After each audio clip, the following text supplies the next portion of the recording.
this show? I don't know. I don't know what happened. Also heard on 100.3 The Game in Myrtle Beach and 100.5 The Game in Florence.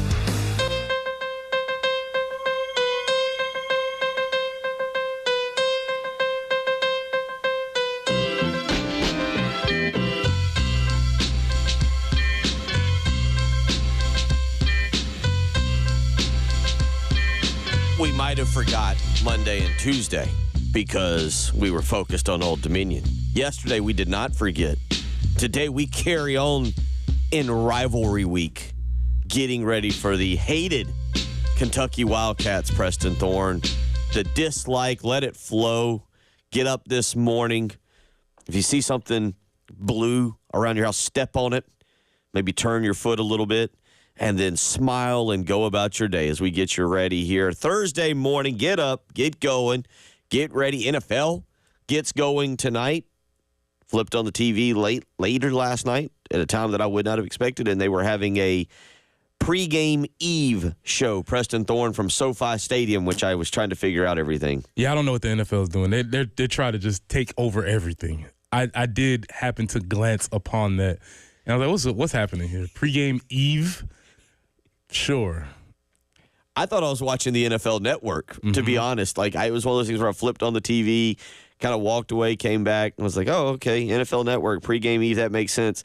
And it wasn't until I went to change the channels, I was like, oh, wait, this is on NBC? Are we not running our usual fall content yet? Is it one more week until the fall shows, all the sitcoms and everything starts? Well, actually, the thing that got me, if we're getting into this, this was not on the rundown.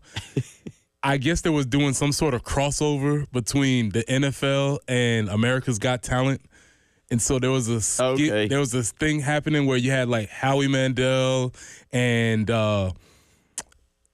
Simon and Heidi Klum, and they were all evaluating NFL players' talents. Okay. It was really strange. But the thing that stood out to me was Terry Crews was standing on the side. He was doing his hosting gig or whatever. And Terry Crews is known as being a big guy. Right. He's not very big compared to other NFL players because he was standing next to the fella that hosts American Ninja Warrior. He has a very strong African name. I cannot pronounce it off top. Okay. I believe it's Kabir Jabila. I believe that's his name. And he dwarfed Terry Crews. And it made me think, like, Hollywood does tricks with these cameras because if you see Terry Crews on camera, Debo, you're like, right, this dude's huge, Not as big as you think he was. Not as big as you think he was. So I didn't know this was on the menu for today, but that was my takeaway from yesterday as I was watching the crossover between America's Got Talent and the NFL. I miss it. It just was something as I think tonight, Ravens and Chiefs. So football comes back into our life tomorrow night. Tomorrow night in Brazil, you got the Eagles and the Packers, which I might jump into just for a minute later on, just for the fact that now players are down there basically throwing their hands up like, why are we here? What are we doing? This seems a little dangerous, but we'll get into that a little bit. Little NFL tonight between the Ravens. Should be fun. Should be entertaining. You got Lamar Jackson, Patrick Mahomes, Travis Kelce steps back away from dating Taylor Swift to engage in some football a little bit. So you get football tonight. That'll lead us into tomorrow where some college games and some NFL, and then the big day Saturday. And a game that, Preston, rivalry week, we joke a little bit. We joked yesterday, but the more we analyzed it, the more we talked about it, the more you see actual evidence, actual facts of a rivalry between the Wildcats and the Gamecocks. Yeah, this is our rival. This is our SEC rival. This is our SEC rival. And the other rivals are coming back to earth. And so, yes, but this is our SEC rival by any means that you want to calculate it. Standings. If you want to talk about standings, we're always consistently fighting for a similar place in the SEC when there was an SEC East. Now we'll probably be fighting for the middle of the SEC overall. Intensity of games.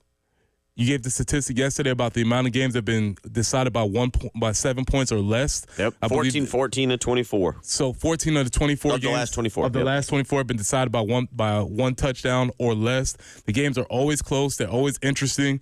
There's always a narrative behind these games. You can think about a couple of different Kentucky games that didn't go our way. I remember the Deebo Samuels game where he had the touchdown on the first play. I don't think they had a yard after that. There was the Kentucky game where the fella ran the ball 50 times in a row. JoJo Kemp was trying to take himself out the game. The coaches left him in, and he still scored a touchdown. Yep. So there are things that have happened in these Kentucky versus South Carolina games that make Connor Shaw. It was a 54-3 game, but Connor Shaw made his what I'd say was his true debut against the Wildcats back in 2011, I believe is when it was. The week after the Auburn loss, week after Stephen Garcia was dismissed. They immediately burst our bubble coming off the Alabama victory. Yep. We were sky high, and they said, poop, deflated that balloon. So this game has some funny, interesting stories that happened in the Kentucky-South Carolina game. And we're just here to tell you that Georgia's not on the schedule this year. Tennessee's not on the schedule this year. Florida's not on the schedule this year, unfortunately. True. This is a game for us to get excited about. And it's early in the year, and we're going to find out a lot about this team with this game. I mean, again, being completely serious, you realize the longest consecutive streak of games played against each other for South Carolina is now Kentucky and Vanderbilt. As long as nothing happens to that November 9th Vanderbilt game, and if it does, providing nothing crazy happens between now and Saturday at 3:30, because think the Clemson game we spoiled that we got ruined whatever back in 2020 in COVID when they didn't play. So kick that longest standing streak off. No longer have Georgia, no longer have Tennessee, no longer have Florida. I'm assuming we will get to November 9th, and your two longest consecutive streaks of playing a team will be Kentucky and Vanderbilt. And the history's not quite there with Vanderbilt. So you go like, that's just another little funny fact in life that, again, since 1992, the Gamecocks and the Wildcats will have played each other every year. Another reason why this is all right. I'm just throwing it out there. So, yeah, we got a lot to get to this morning. Got a little bit more. Yesterday you had the coordinator speak, and we'll get into this a good bit this hour, Preston. Listening to what Dow Loggins had to say, scheme versus execution, also letting you into his thought process a little bit on time of possession. And then Preston will take a trip down memory lane to last year's game. Yeah. Yeah, huh? We won the game. That was the key. That's the goal. However, the reasons why we won that game are no longer on this team. They're currently in New Orleans and in Charlotte. That's what you're saying. We'll get into that. A lot to do this morning. 803-404-6100. We'll move Josh Harris up a little bit. He's got something he's got to do. He'll join us at about 7:40 this morning, about 7:45-ish, as we'll look back at last week's Darlington race. We'll get his take on that, and we'll look ahead to the playoffs getting underway Sunday in Atlanta. So we'll do that this morning. And then a lot of other stuff. Like I said, NFL gets going tonight, 8:20, Ravens and Chiefs. Chiefs a 3-point favorite there in Kansas City. So the world champions opening up defense of their title. Should be a lot of fun in that game tonight, and it'll kick off the second weekend of football for us. Preston Thorne it's like a nice warm blanket you're ready to pull back over yourself and enjoy what's going on with a pretty entertaining weekend of football. I'll give you the rundown, get you kind of ready here later on. It's not a marquee weekend. You do have Texas and Michigan, but you also have some actually really just interesting games, and we'll tell you a little bit about those this morning as we roll along. 803-404-6100 is how you can weigh in if you want to do so this morning. Let's get out to the phone lines. Gamecock Larry is ready to weigh in. Gamecock Larry, how you doing this morning? I'm feeling good. I overslept the last 3 mornings, but this morning I woke up at 4:15, feeling good.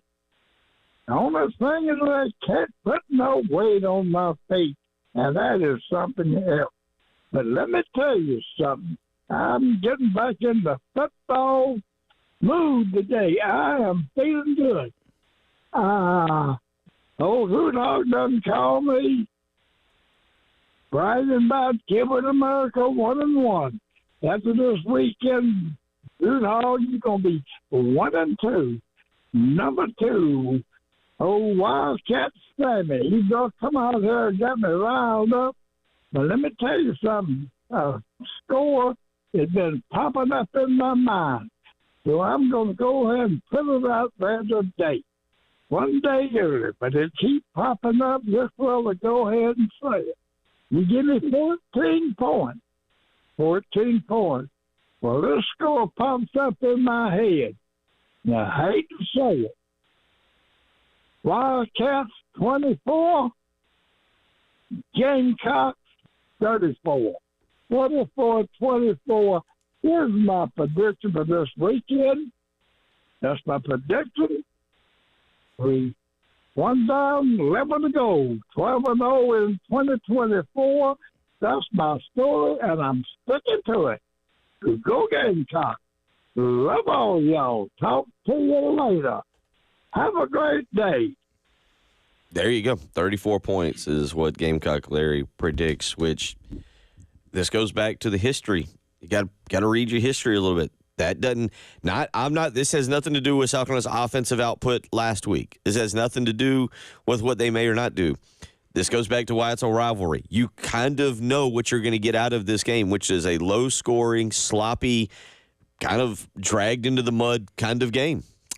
Well, yes. So I would like to check on the most points the Gamecocks have scored in this, aside from that one game you talked about. Let's take Larry's prediction through the ringer. But Larry, with the tease right there, did you hear how he said? He set it up. I hate to say it. Yeah. And then he gave 24. And then he backdoored it with the 34. That was quality work by Gamecock Larry. Very well done. Mm-hmm. Yeah, again, to answer Preston's question, when is the last time South Carolina scored more than 24 points against Kentucky? You want to guess real quick? Anybody think about it? Preston's already referenced the game once this morning, but it would be 2014, the JoJo Kemp game in Kentucky, where South Carolina lost 45-38. Oh, man.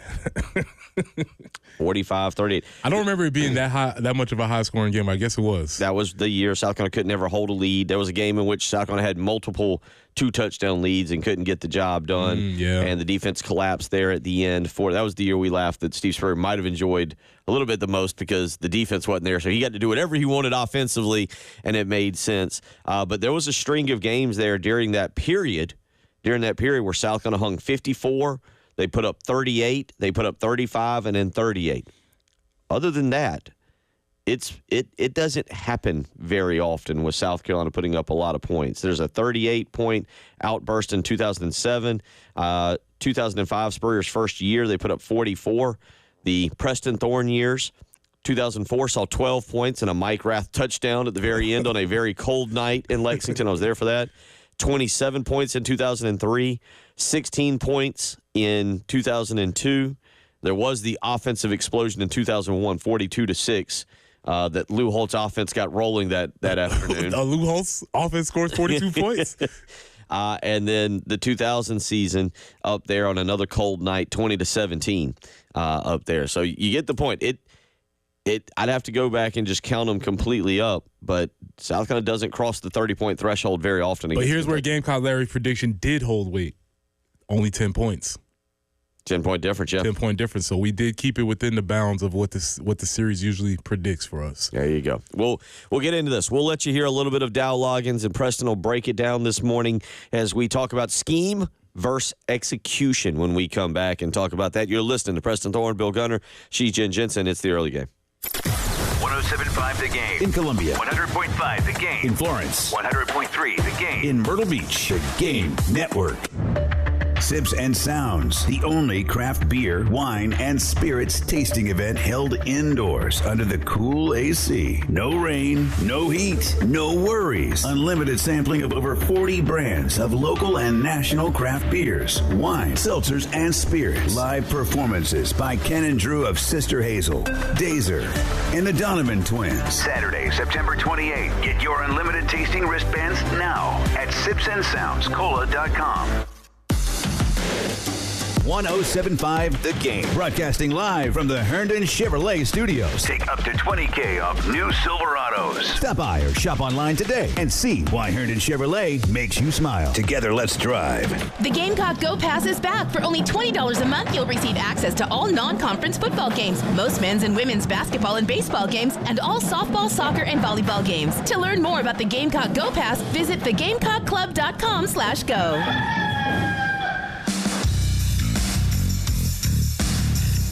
Powered by Integrated Media, The Game TV. Sponsored by Shepherd's Glass, a true reflection of quality.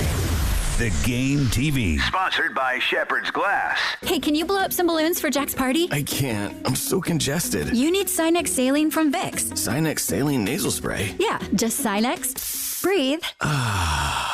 Sinex Saline instantly clears everyday congestion associated with colds and year-round allergies with a gentle, ultra-fine mist that's no mess and easy to control. Daddy, we need more balloons. On it. Enjoy life's important moments without congestion. Try Sinex Saline from Vicks. Just Sinex. Breathe. Use as directed. Meet Cheryl. Hey. She's on vacation and lost in the moment. Unfortunately, so is her Chase debit card. It's gotta be somewhere. Maybe she lost it at salsa night. These skirts should have pockets. Or maybe she lost it at Pilates. 3 and 2 and... But she's not worried. With the Chase mobile app, she can lock her card till it turns up. Tools that help protect. One bank that puts you in control. Visit chase.com/checking. Chase, make more of what's yours. Chase mobile app is available for select mobile devices. Message and data rates may apply. JP Morgan Chase Bank, N.A. member FDIC. I'm Rick Julius, a partner at Cordell & Cordell.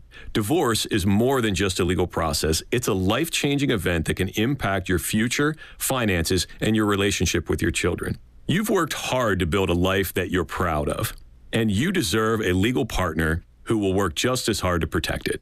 Schedule an appointment with one of Cordell & Cordell's Columbia area attorneys. Rick Julius, licensed in Pennsylvania only. 1201 Main Street, Suite 840, Columbia, South Carolina, 29201. CordellCordell.com. Honey, would you take a seat? I have a confession to make. What is it? What's wrong? Well, I was out driving today and I saw some hookers on the side of the road. A bunch of huge, professional, beautiful-looking hookers.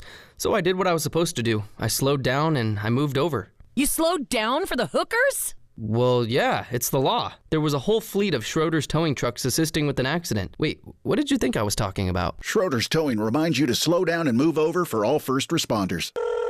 Schroeder's Towing, the best and fastest hookers in town. Firehouse Subs, Hook and Ladder jingle, take one. Hook and ladder, when it's hot, it just tastes better. Warm that smoky turkey, that thin slice. Guys, this is a 30-second ad. You gotta sing faster. Hook and ladder, when it's hot, it just tastes better. Melty cheese and toast bread, mustard, mayo, purple spread, lettuce, green, and onion. The sandwich is too big for the song. It's too big. The Hook and Ladder, available only at participating Firehouse Subs restaurants. Plus, text and title with approved credit. Call 866-243-4623 for details. This month at JT's Jeep Ram, the deals are monumental. New Rams and Jeeps up to 20% off. Save up to $14,000. Plus, get up to 20% more for your trade. And don't let your credit concerns stop you. JT has the power to say yes. Up to 20% off Jeeps and Rams. Plus, up to 20% more for your trade. Hurry to JT's Jeep Ram, Greystone Boulevard, Jeep Adventure Days. All-American Heating and Air's proud owners, Gene and Debbie Royer. Oh, there's many companies that don't do background checks. It's sad to say. A background check is performed on every employee that works for All-American. We want to make sure that we're sending a safe person into your home and you can feel safe. Trust All-American's family to help your family. Check my prices, check their prices, check my word to their word. We're a good first opinion or second opinion. When you need us, we're there. All-American. AllAmericanHeatingAndAir.com. WIS-TV First Alert Traffic is sponsored by Wetzel's Automotive in West Columbia. Wetzel'sAuto.com.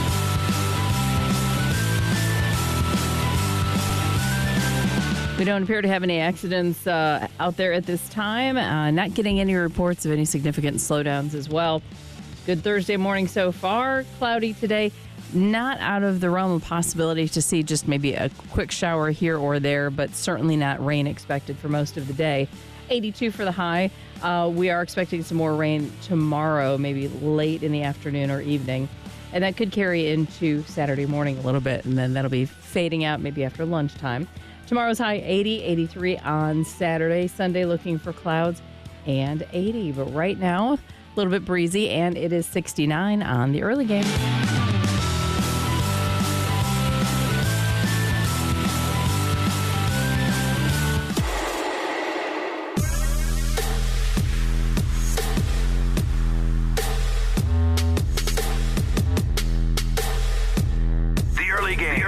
With Bill Gunter, former Gamecock Preston Thorne, and Jen Jensen.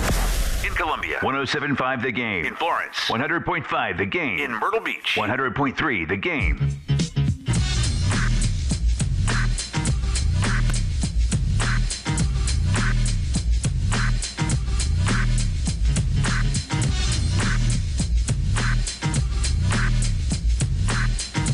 Eight 803-404-6100 as we get you up and get you going. We'll talk a little bit about scheme versus execution coming up here in this segment. But first, let me remind you, September is Hunger Action Month. The Game and Hardee's are teaming up for the Hardee's Roundup. Just go to your participating Hardee's and round up your bill to the nearest dollar amount. All donations go to the Harvest Hope Food Bank for students. Come on out, round up, and say help to the Game. We'll be at the Hardee's location at 496 Piney Grove Road today from 3 to 6. So again, round up with Hardee's and 107.5 The Game. Reminder, September is Hunger Action Month, and you can come hang out at Hardee's at 496 Piney Grove Road today from 3 to 6 as we try to help out the Harvest Hope Food Bank for students. 803-404-6100. So yesterday was kind of an anticipated day. Dow Loggins had to talk to the media. Had to answer some questions. Fire away. Yeah. He might have rethought that one yesterday as he walked in. He was like, what should my opener be today? This is Dow Loggins yesterday, again, addressing the media. And some of what we're going to get into a little bit is scheme versus execution. And he was asked yesterday if there was any scheme issues to cause poor execution. Oh, sure. And also, as coaches, we take responsibility. If your player doesn't execute the way you want him to, that starts with the coach first. Like, the kids just watch the tape, they evaluate themselves, they go out there and perform to the best of their ability. But for us, it's about having better practice. And there's a saying that I've heard a long time from some of the guys that I work for, and it's practice execution equals game day reality. And we practiced better this week than we did last week. So I think it's us coaching better to help our players execute better. I think that's where it starts.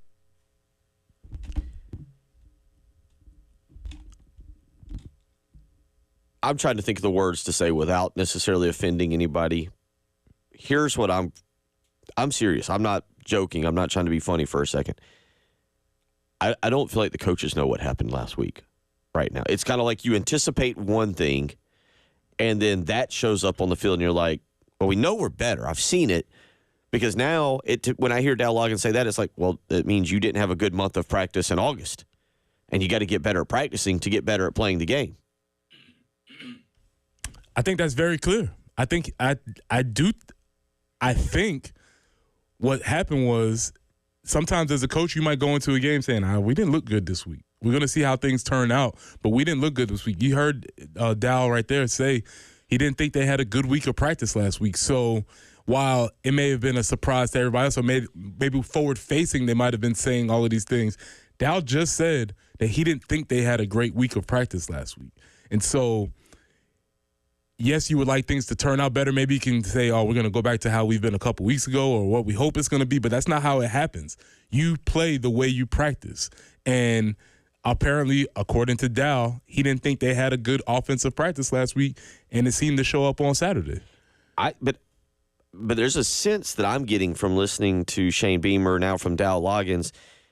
You expected one thing through preseason, right? I do get that. This is the part of not having a scrimmage. I think you said it. At some point, you've seen your guys go out there, and maybe that wide receiver runs in the middle and tries to block the linebacker, and in a practice, the linebacker's like, oh, no, I got blocked. Oh, gosh.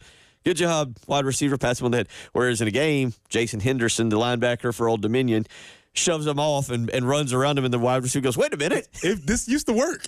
This worked last week. He didn't that didn't happen in practice. I really start to think, and a texture way said, and maybe this is the team thought this was an automatic win. That they're right now, I don't know if I'm right or wrong on this. It's just an observation.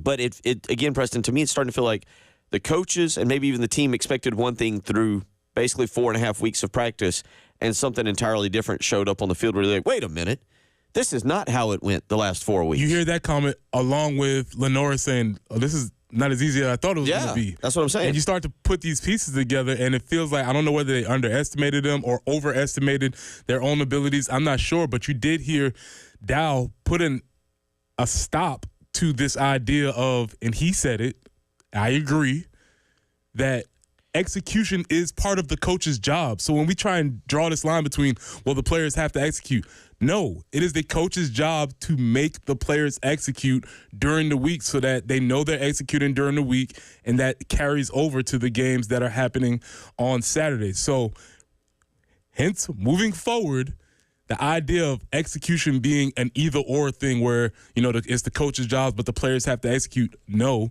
it's the coach's job to coach the players to execute. And so that's what Dow Logan said, and that's the standard that I am going to hold both the coaches and the players to moving forward. And that's a very fair standard. College football, I think even some of the ways we analyze and critique football, not that you never were critical of the coaches, but now when you see salaries ramping up, when you see the money that fans are having to pay to go to a game, it's okay to criticize. It's okay to and to hold people accountable. That's what our society should be like. You can't hold people accountable. You can't be making $1 million as a coach and be like, well, yeah, I had him in the right spot, and it just, he can't be the coach making $1 million. Who knows how much the player is making, because there are no records of that. So we have both players who are being compensated for their time and efforts.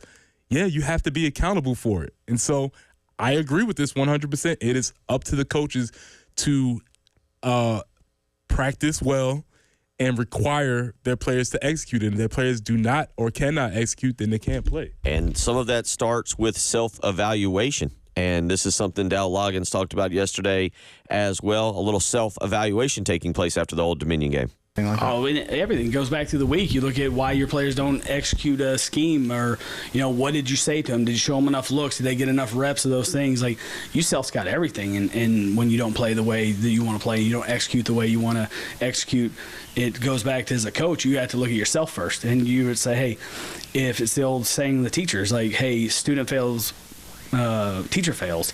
So we look at everything, and I go back and look at all that stuff to make sure, like, hey, did we give Lenoris the right looks? Did we give him the hardest stuff at practice so when it shows up at games he's prepared for? We look at everything. And he makes a lot of – look, I don't think Dow Loggins yesterday was ducking questions, or he's answering, I think, very truthfully, very honestly.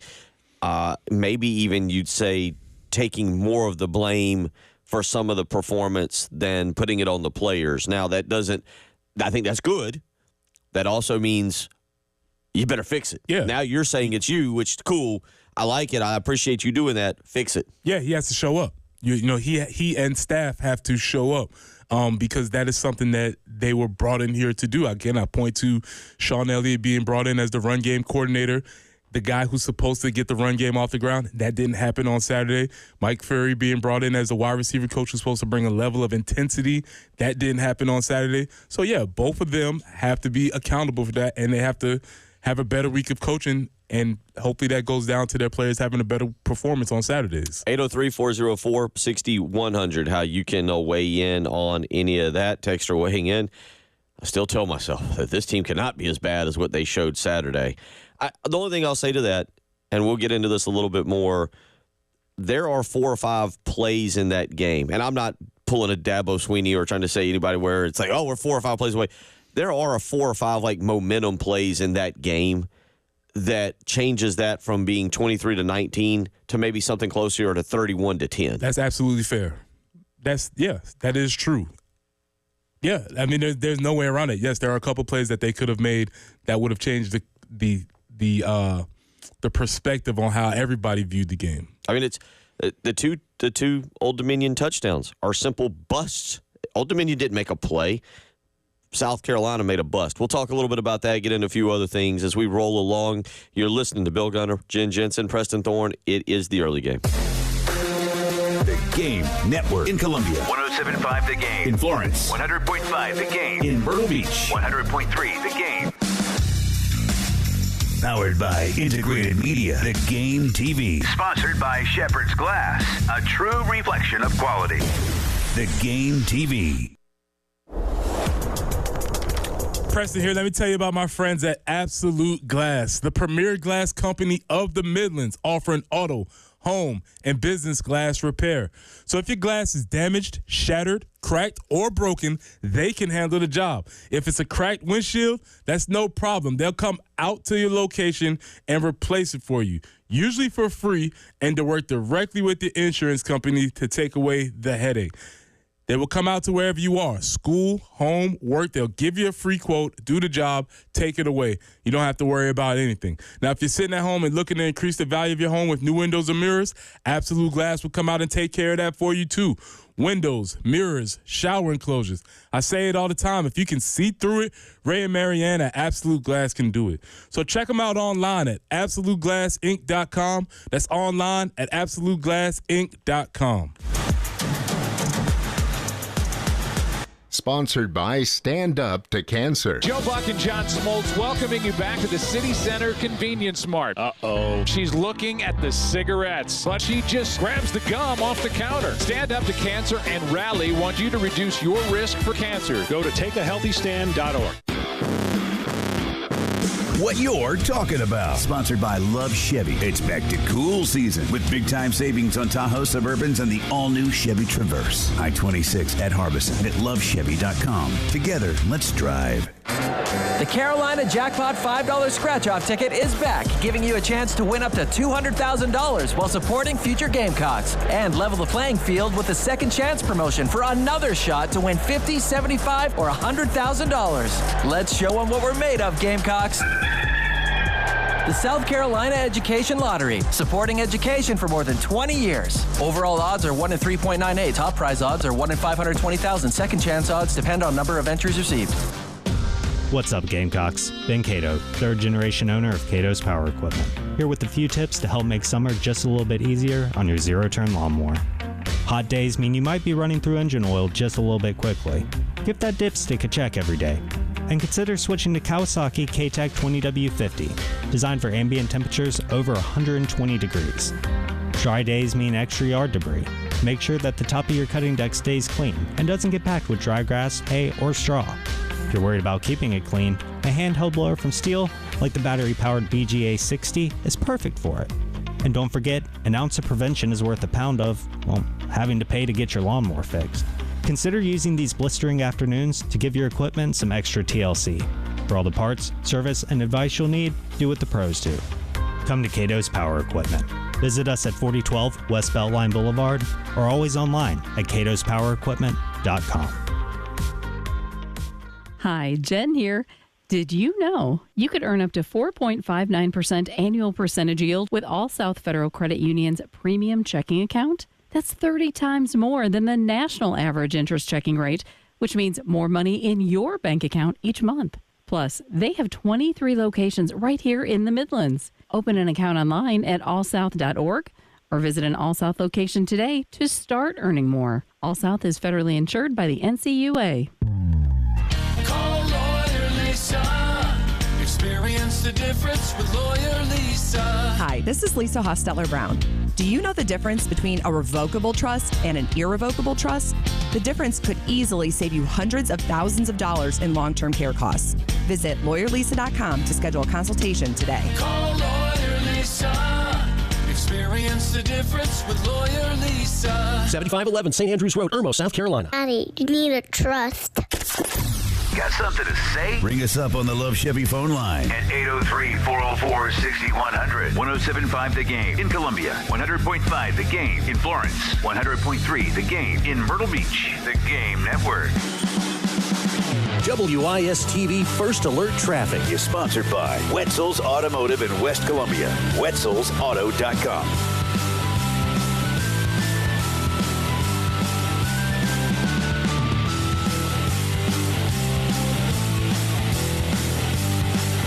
For your Thursday morning out there on the highways. Hard to believe we are already into Thursday. My goodness. But as far as traffic goes, not really seeing any issues at this time. No accidents reported, so we welcome that. 82, that is to be our high. Maybe just a stray shower. Certainly not expecting much rain today. Tomorrow we could see rain later in the evening, and then could see a little bit carrying over into Saturday morning. 80 for the high tomorrow, 83 on Saturday, 80 for Sunday. Right now, kind of breezy, and 69 on the early game.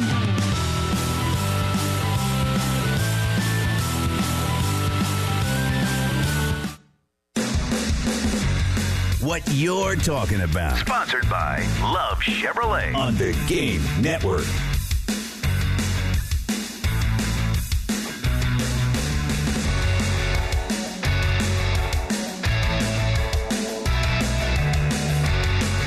Eight 803-404-6100 as we get you up and get you going this morning. Reminder, Lawyer Lisa Special Teams Contest is back. If South Carolina scores a special teams touchdown, someone this week will pocket $200 because it did not happen last week. And if they don't, well, guess what? Next week, there'll be $300 in the pot. Right now, all you need to do to try and win this, go to 1075thegame.com and register. Again, it's the Lawyer Lisa Special Teams Contest that is back. And if South Carolina scores a special teams touchdown, somebody this week gets $200. And if they don't, again, there'll be another $100 added, and we'll try it all again next week during the LSU game. The pot currently sits at $200. Go to 1075thegame.com and get registered. Chris weighs in, and let me get your opinion on this, and says there's also 4 or 5 plays that South Carolina didn't make. They lose. Get out of here with that. It goes both ways. That's not the case in this game. I don't think that's the case at all in this game. I do get it that a lot of times you can indeed say that. I don't think that's the case in this game. You know, again, the 2 touchdowns by Old Dominion are flat busts. They're bad plays. There's no other way to describe letting a guy just run behind you. It's one idea. It's one thing if you're running with him and he's just faster than you, just out and out faster. That he's just a better player than you. That wasn't what happened on the long touchdown pass. I can't believe, I guess I don't know this to be true. Preston, you're a defensive guy. I feel like there's no defense typically drawn up where the middle of the field is left. I mean, between the hashes is completely unguarded for a guy not known as a true dual threat. Grant Wilson can run, not 40 yards, basically untouched. I had to actually, that happened. And there is an explanation for it, a very football-y explanation for it. But essentially, Clayton White sent 6 men on a blitz. Everybody else was in man-to-man coverage. And so when they're in man-to-man coverage, the cornerbacks are not looking for the quarterback. Somebody got out of that pass rush lanes. There's no second-level defender. And he can basically run for as long as he wants because the cornerbacks are on that person. Yes, it's a missed assignment. I don't think Clayton needed to do that when those defensive ends were playing so well. So there is a football explanation for it. It's not good, though. Yeah. But you go back again, the defense really did a good job of controlling the game. The offense had opportunities. We just mentioned the Lawyer Lisa Special Teams Contest. You know, again, you've got a penalty on that negates a touchdown in the game. I go back, even that 4th and 7 play, you're right. If they get a stop, South Carolina just gone on a long drive and kicked a field goal to go up 16-7 at that point. They actually had some momentum in that game. You get a stop right there. I feel like South Carolina's in a good position to go back down, maybe kick another field goal, maybe score a touchdown. But at that point, they were moving the football. They had just had a couple drives, again, dating back to the first half, where they had run the ball very effectively. They couldn't finish in the red zone, and that kind of goes back to what we're about to discuss, and that is time of possession versus scoring touchdowns. And let's let you listen here again. Jen, this is number 6. Do you want to dominate time of possession? Here's Dow Loggins discussing this yesterday. Well, I don't think there's correlation in offensive success and time of possession. I don't. Defensive coaches will tell you the exact opposite because they want their players fresh in the fourth quarter and rushing the passer. And if you can play low-scoring games and keep a fresh defense, that there is a plan to win that way. I don't personally believe that time of possession is important for an offense. I think explosive plays and turnovers are really the 2 things that matter, and score touchdowns in the red area. I would say that I was critiquing us as an offense, we weren't explosive enough in the passing game. We had 7 explosives total. 5 of those were in the running game and only 2 in the passing game. So for us to continue to get better, that's where our improvement is going to have to go from week 1 to week 2, week 2 to 3, is we have to be more explosive in the passing game because that's how you score points. Now, the complementary football aspect of that thing is real. With time of possession, your defense is going to be fresh. They're going to be able to rush the passer in one-score games. Better if they were sitting out there for 35 minutes. So you take that, you hear that, time of possession does not correlate to success on offense, which is an interesting concept, one that I don't know I'm equipped to try and get into, but you're a football guy. You've grown up around it. You understand it. I think this is just a peek into how Dow Loggins sees the game of football, and I appreciate it because he does it now when we're watching games, we could see that he doesn't necessarily value the idea of time of possession. So there might be some calls that he makes where he goes for a bigger play, or he goes for I'll give you a perfect example. Early in the second half against ODU, you see them come out and they went straight up top. They went for a deep ball, and that seems to be along the lines of what Dow Loggins thinks offense needs to be. He thinks what does he call them? He thinks explosives, and he thinks that leads to offensive success. So you're going to maybe see him take more shots than normal because he thinks that leads to offensive success, whereas maybe some other OCs think that it's going to wear a team down. I will say this.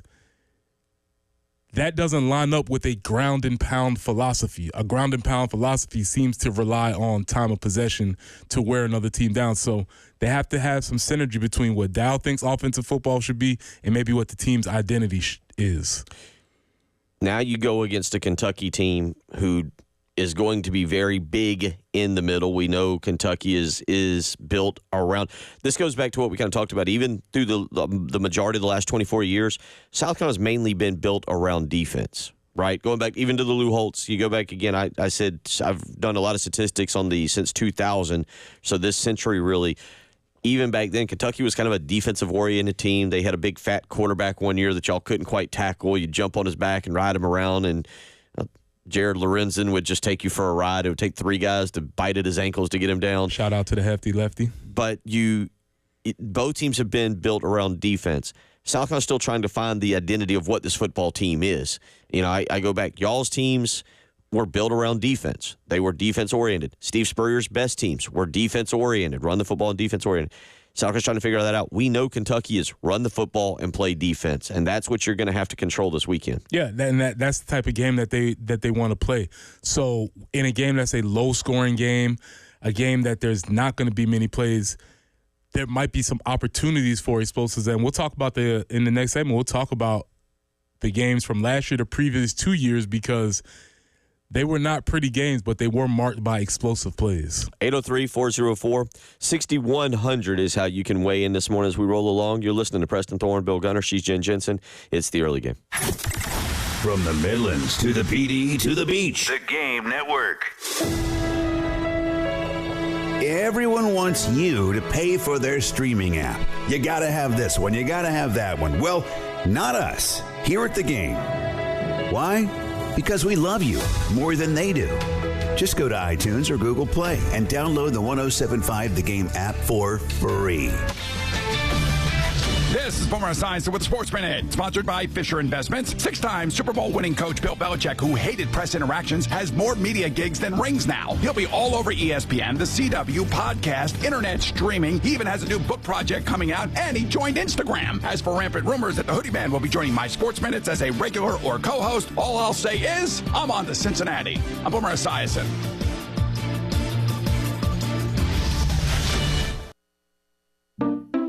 At Fisher Investments, we may seem like other money managers, but we're different. Are you really that different than the rest of us?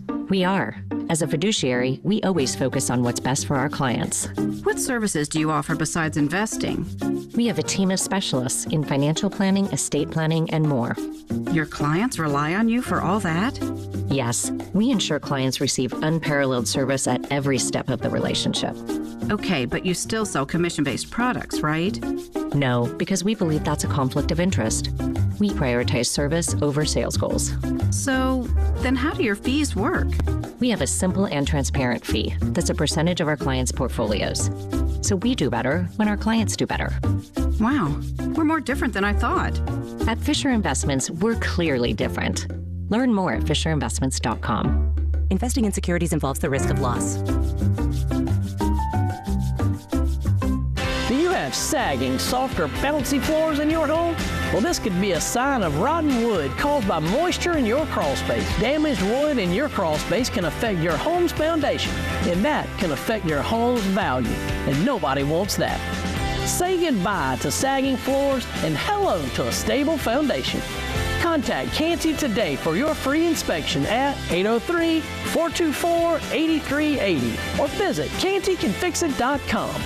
Sorry, but we actually have a wait list for our Monstera. Shaw's greenhouse is really bringing in the green. We can't keep snake plants in stock. She needs a construction manager to build on her roots and grow. We could add a whole section for ferns, and here we'd have dahlias, dahlias, and more dahlias. Indeed can help her hire great people fast. I need Indeed. Indeed you do. You can schedule and conduct virtual interviews all from your employer dashboard. Visit Indeed.com/credit and get $75 towards your first sponsored job. Terms and conditions apply. Timmy, everybody. Great job. Next up for our 5th grade class recital, we have Samantha. 10 times better performance can make a big difference. Castrol Edge Motor Oil gives your engine 10 times better high-stress performance. Castrol Edge, better oil for maximum performance. Now through December 28th, Castrol Edge and Edge High Mileage Motor Oil are on rollback at Walmart. Claim based on Sequence 9 test under high-load conditions versus API-SP test limits. Bill Gunner for Dr. Dan Balknight and the Men's Clinic. Getting older is never fun. You start experiencing some symptoms that you're not accustomed to. Maybe it's brain fog. Maybe it's low energy level. Maybe it's lack of drive and motivation. But at the Men's Clinic, Dr. Dan Balknight is ready to help you with an individualized treatment that will treat your needs. So give him a phone call today, 803-875-MENS. Again, that's 803-875-MENS. Or visit him on the web for more information, mensclinicsc.com.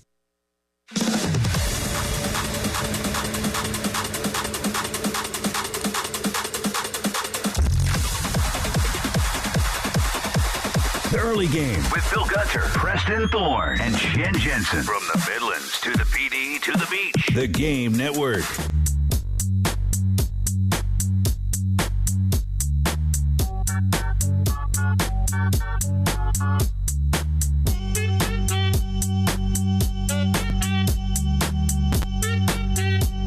.647 as we get you up and get you going this morning.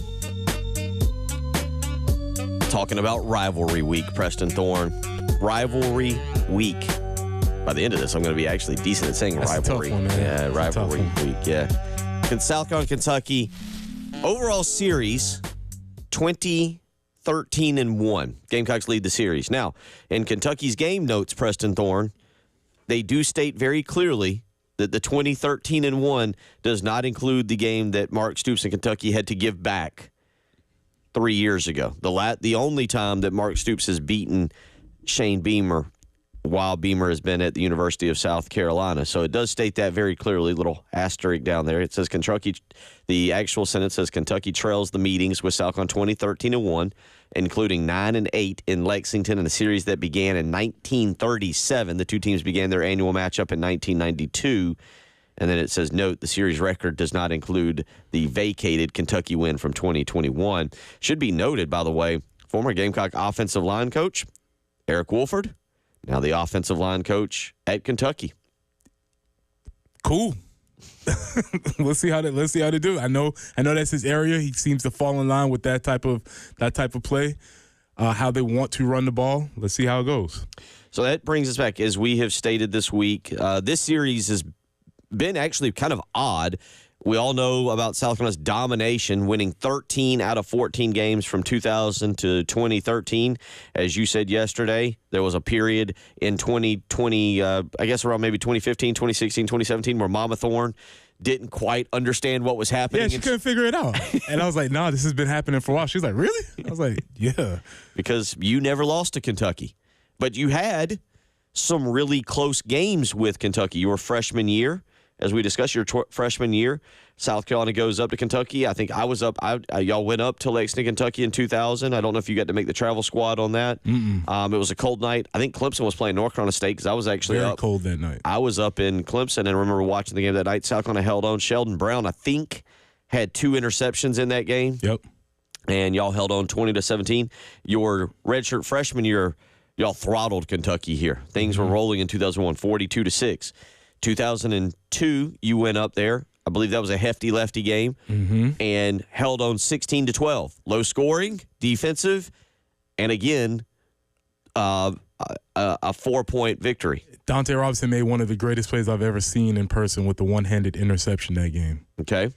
03, you go up there, or excuse me, they come here. Close game, 27-21. 6-point game, again, kind of defensive-oriented, just 48 points. Zero recollection of that game. Yeah, I don't even remember it myself. Very blank space in my mind. Your redshirt senior year, I think a lot of us remember this. That is Mike Rath to Troy Williamson in the back of the end zone. Demetrius Summers couldn't hold on to the football that night. It was cold. Nobody wanted to win that game. 12-7 was the final. A low-scoring defensive battle that, again, was a 5-point game. So in your 5 years of football, again, 4 of those games were decided by 6 points or less. The one game was a 42-6 game, but 5 of those games, again, 4 of them, 6 points or less, a 4-pointer and a 3. I mean, you really go down a 5-point win, a 4-point win, and a 3-point win in those games, and then obviously the 6-point win. Yeah, these series are tough, and I was going back yesterday looking at the past 2 years in the Shane Beamer era when we have won these games, and newsflash, Spencer Rattler and Xavier Legette were very good. Last year? Yes. Okay. I don't know if we remember that. I know we tend to forget things. Things move on quickly. I went back and watched the highlights of that.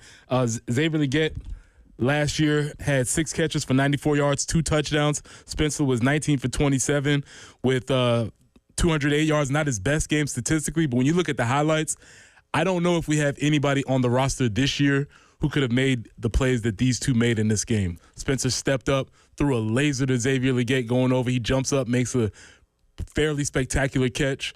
Then he also had a play where he does an up and out, beats a man one-on-one. Spencer puts the ball on a dime for the other touchdown. Those things were, I don't know if Lenora Sellers is capable of making those plays. I definitely don't think we have a wide receiver right now on the roster who's shown us that he can make those plays. And the point is, in these close games, you're going to need people to step up and make a play. That was last year. 2 years ago, now this is really going to get some people going. 2 years ago, there was a wide receiver who's yet to be unnamed, caught a screen pass, took it to the house for 42 yards. Yeah. A good call by Marcus Satterfield. Satterfield with the call. Also, there was a running back, yet to be unnamed, took a 45-yard out pass to the house. Also, there's a wide receiver, Jalen Brooks. He finished with us, so we'll call his name. Another NFL guy. Took a 24-yard reverse to the house. I say all that to say we're going to need some playmakers to step up in this game in order to make plays. These 2 games were only won because we had some players who were especially dynamic and able to make plays. Through one game, we have not seen that on offense. It's only a 1-game sample. But what I'm saying is we're going to need somebody. We're going to need somebody to be able to make a play. And what we have to figure out is who on the roster is going to be that person. Let's start with the guy that you always hope it is, your quarterback. Here's what Dow Loggins yesterday had to say about evaluating the play of Lenora Sellers. I think that, number one, you're judged as a starting quarterback with your win-loss record. So he's 1-0, so mission accomplished there. In the process of playing that game, I think that he looked like a guy that was getting his first start and played for 15 plays. Up until that point, he was really excited about the opportunity. He knows that the burden of that job, what it entails, but you really don't feel it until you have to go do it for the first time. And that was the first time he ever went out there to start.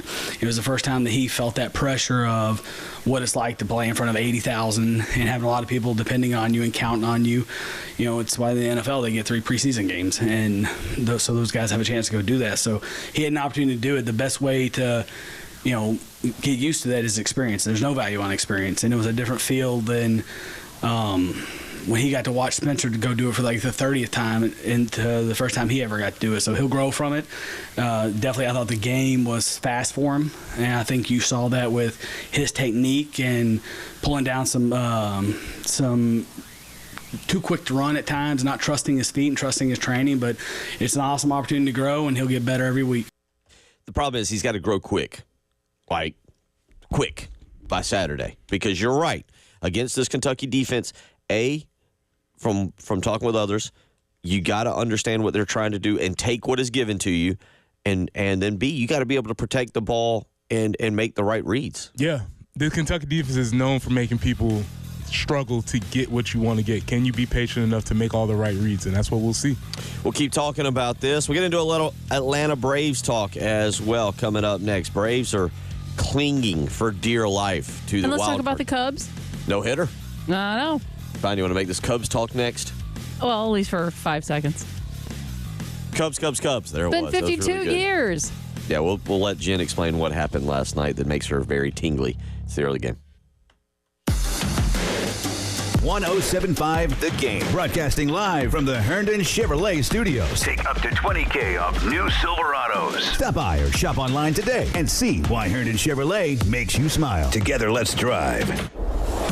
Bill Gunner for the Mortgage Guru, Jacob Crowder with First Palmetto Bank. First Palmetto Bank, locally owned and operated right here in the Midlands, and that means you can get quick and precise underwriting decisions that help you move forward with that big purchase. And right now, if you're making a big purchase and you want to purchase in Richland County, you need to call the Mortgage Guru, Jacob Crowder, and find out about the Community Reinvestment Product. Again, that's for Richland County, Blythewood, Northeast, Southeast, and the I-20 corridor, and they are offering a 4.99% interest with a 5.075 APR on a 30-year fixed mortgage. That's right. Tell your friends, tell your realtors, tell your buddies about the 4.99% interest product. They're even doing 4.99% on refinances at 80%. For more information, call the Mortgage Guru, Jacob Crowder, today, 803-719-1005. Tell them Bill Gunner sent you.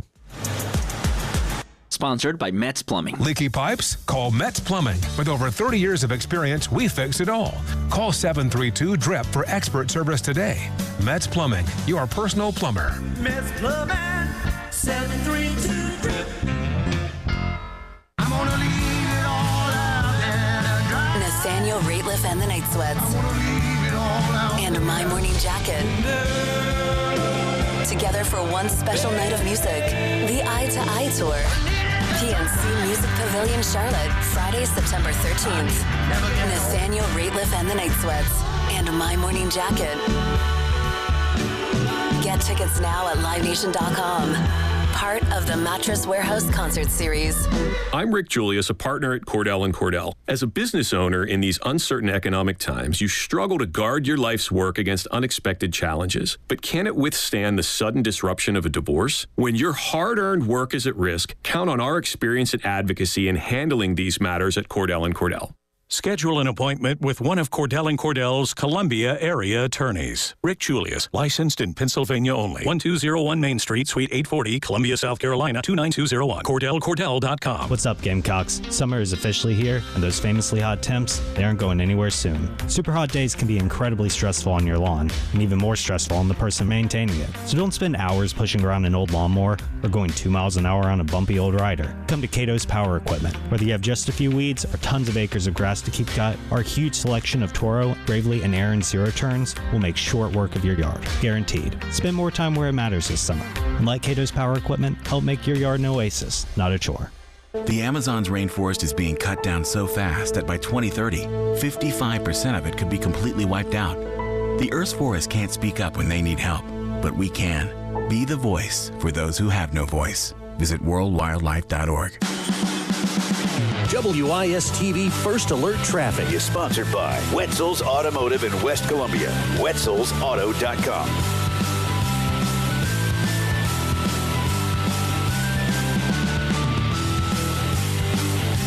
Well, things are picking up just a little bit out there this morning. I-26 westbound after Sunset Boulevard. Of course, that would be exit 110.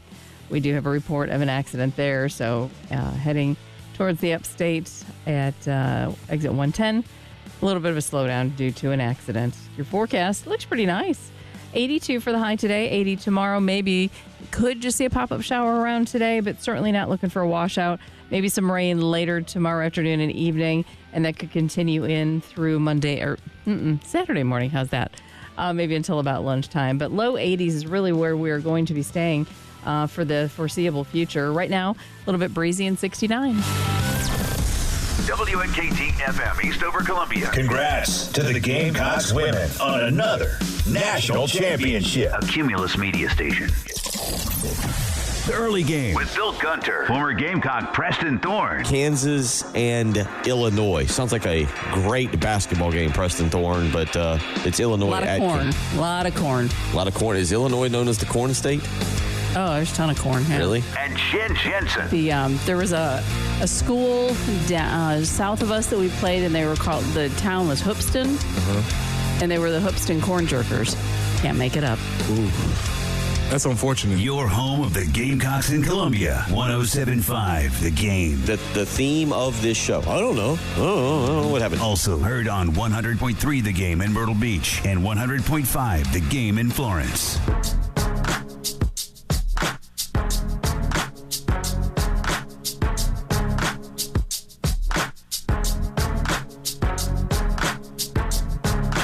$7 a.m. on a rivalry week as we get ready for the Kentucky Wildcats. We get to head up to Lexington, Kentucky. I think I saw yesterday a couple people on the old Twitter and the X asking for suggestions as they were making the trip up either today or late this afternoon and going to hang out. And it's a fun, I'll say this, it is a fun trip.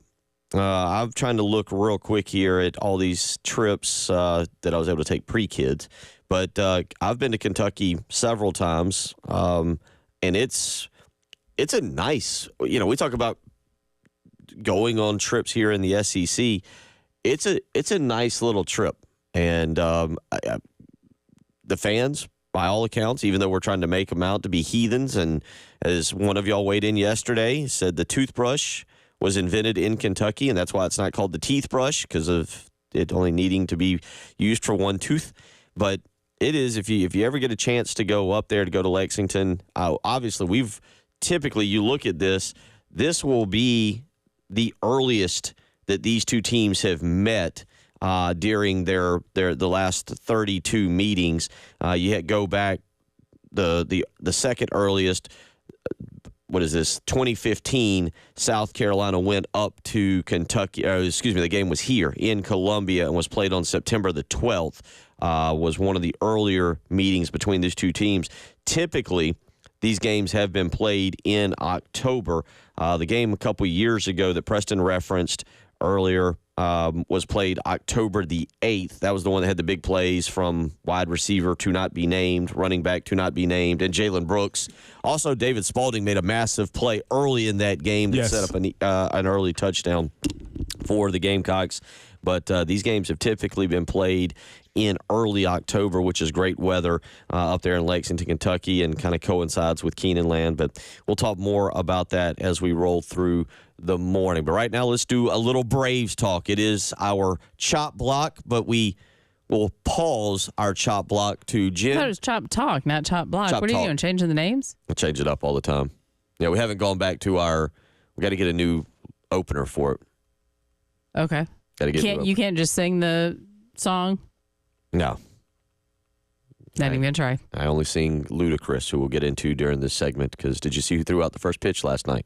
I did not.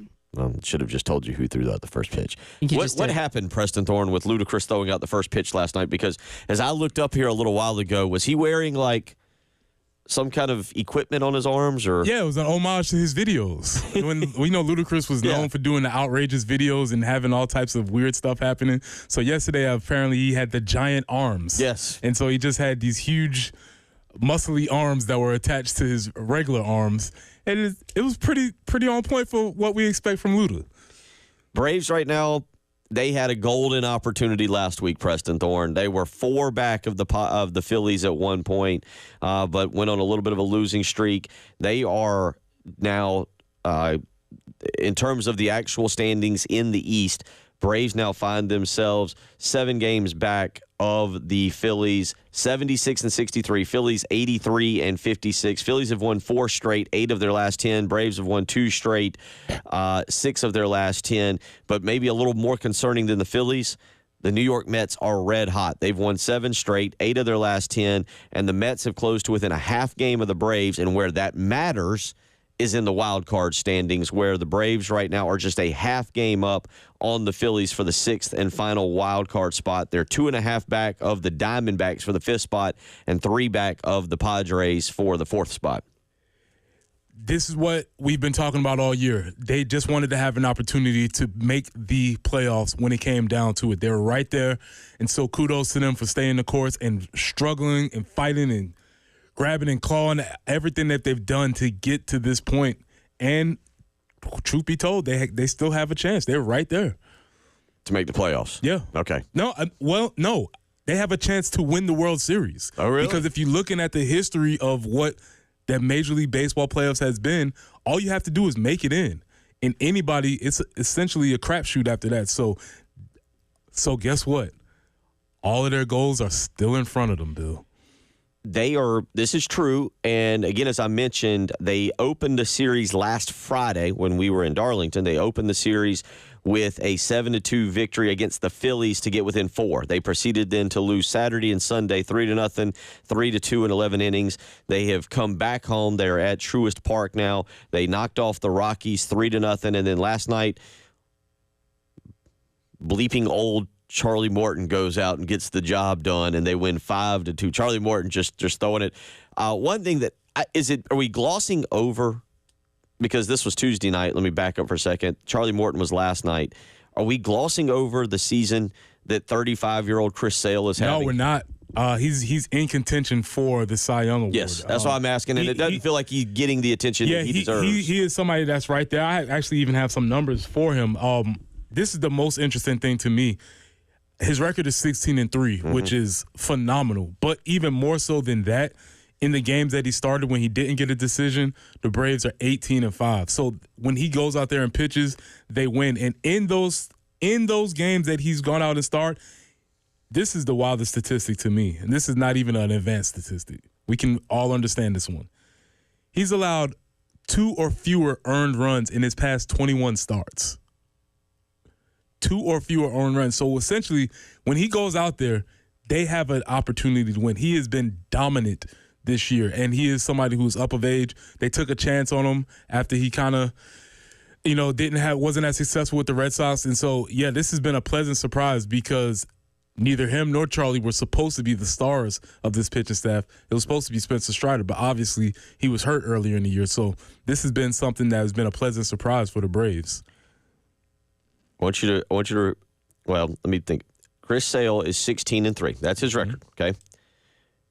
That is more wins than that is one less win than he has had the last 4 years combined, where he went with Boston in 2021, he went 5-1. In 2022, he went 0-1. In 2023, he went 6-5, and in 2019, he went 6-11.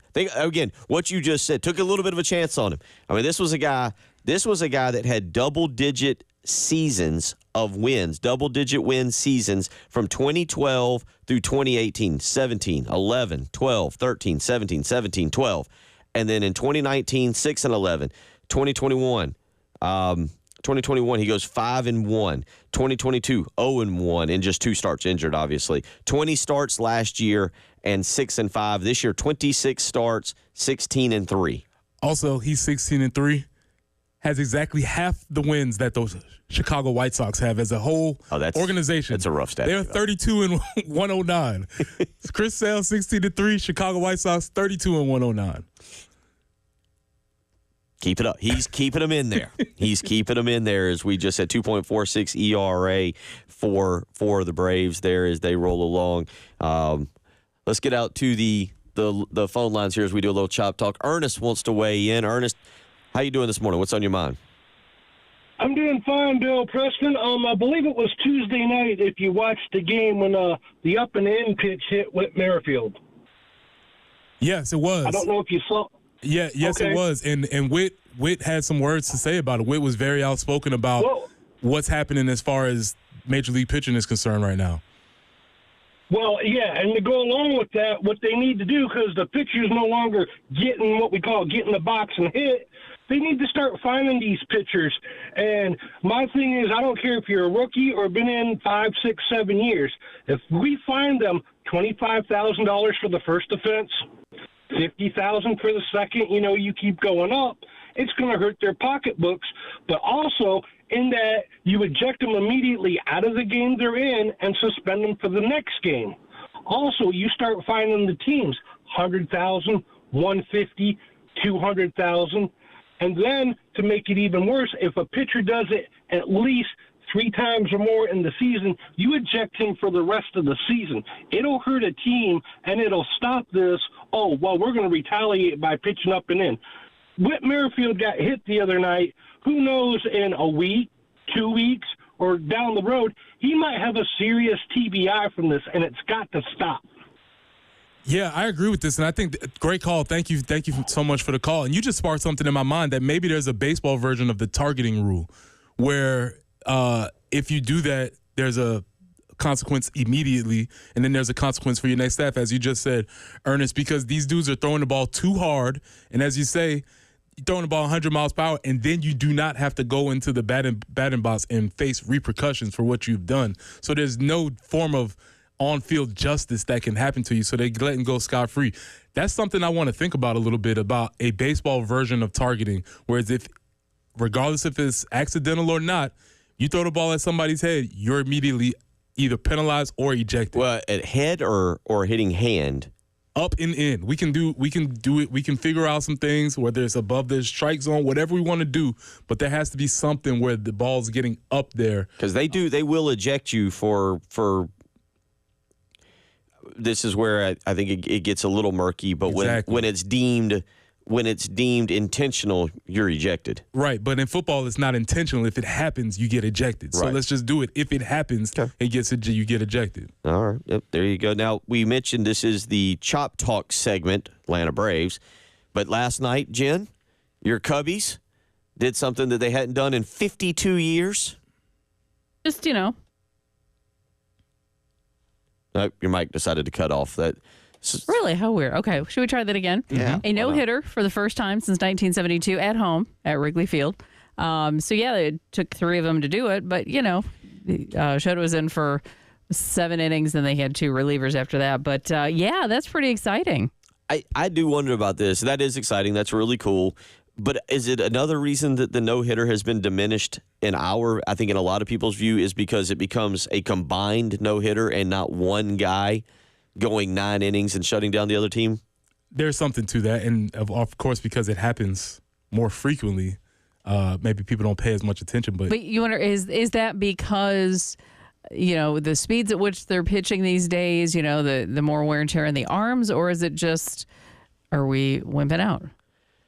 I know that's probably not it, but I don't think it's the pitcher's call on that. I think as a competitor, you would want to stay out there and finish what you've started. Oh yeah, I would think you'd want to have the sole claim to that.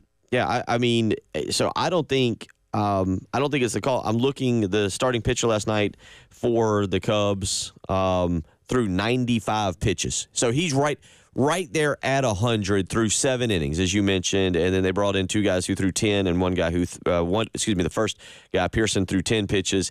Hodge then came in and closed it out and threw 9 pitches. But that's the thing, because, look, that's 19 more pitches. If you just round up to 20, that would have been 115 pitches for the starting pitcher last night.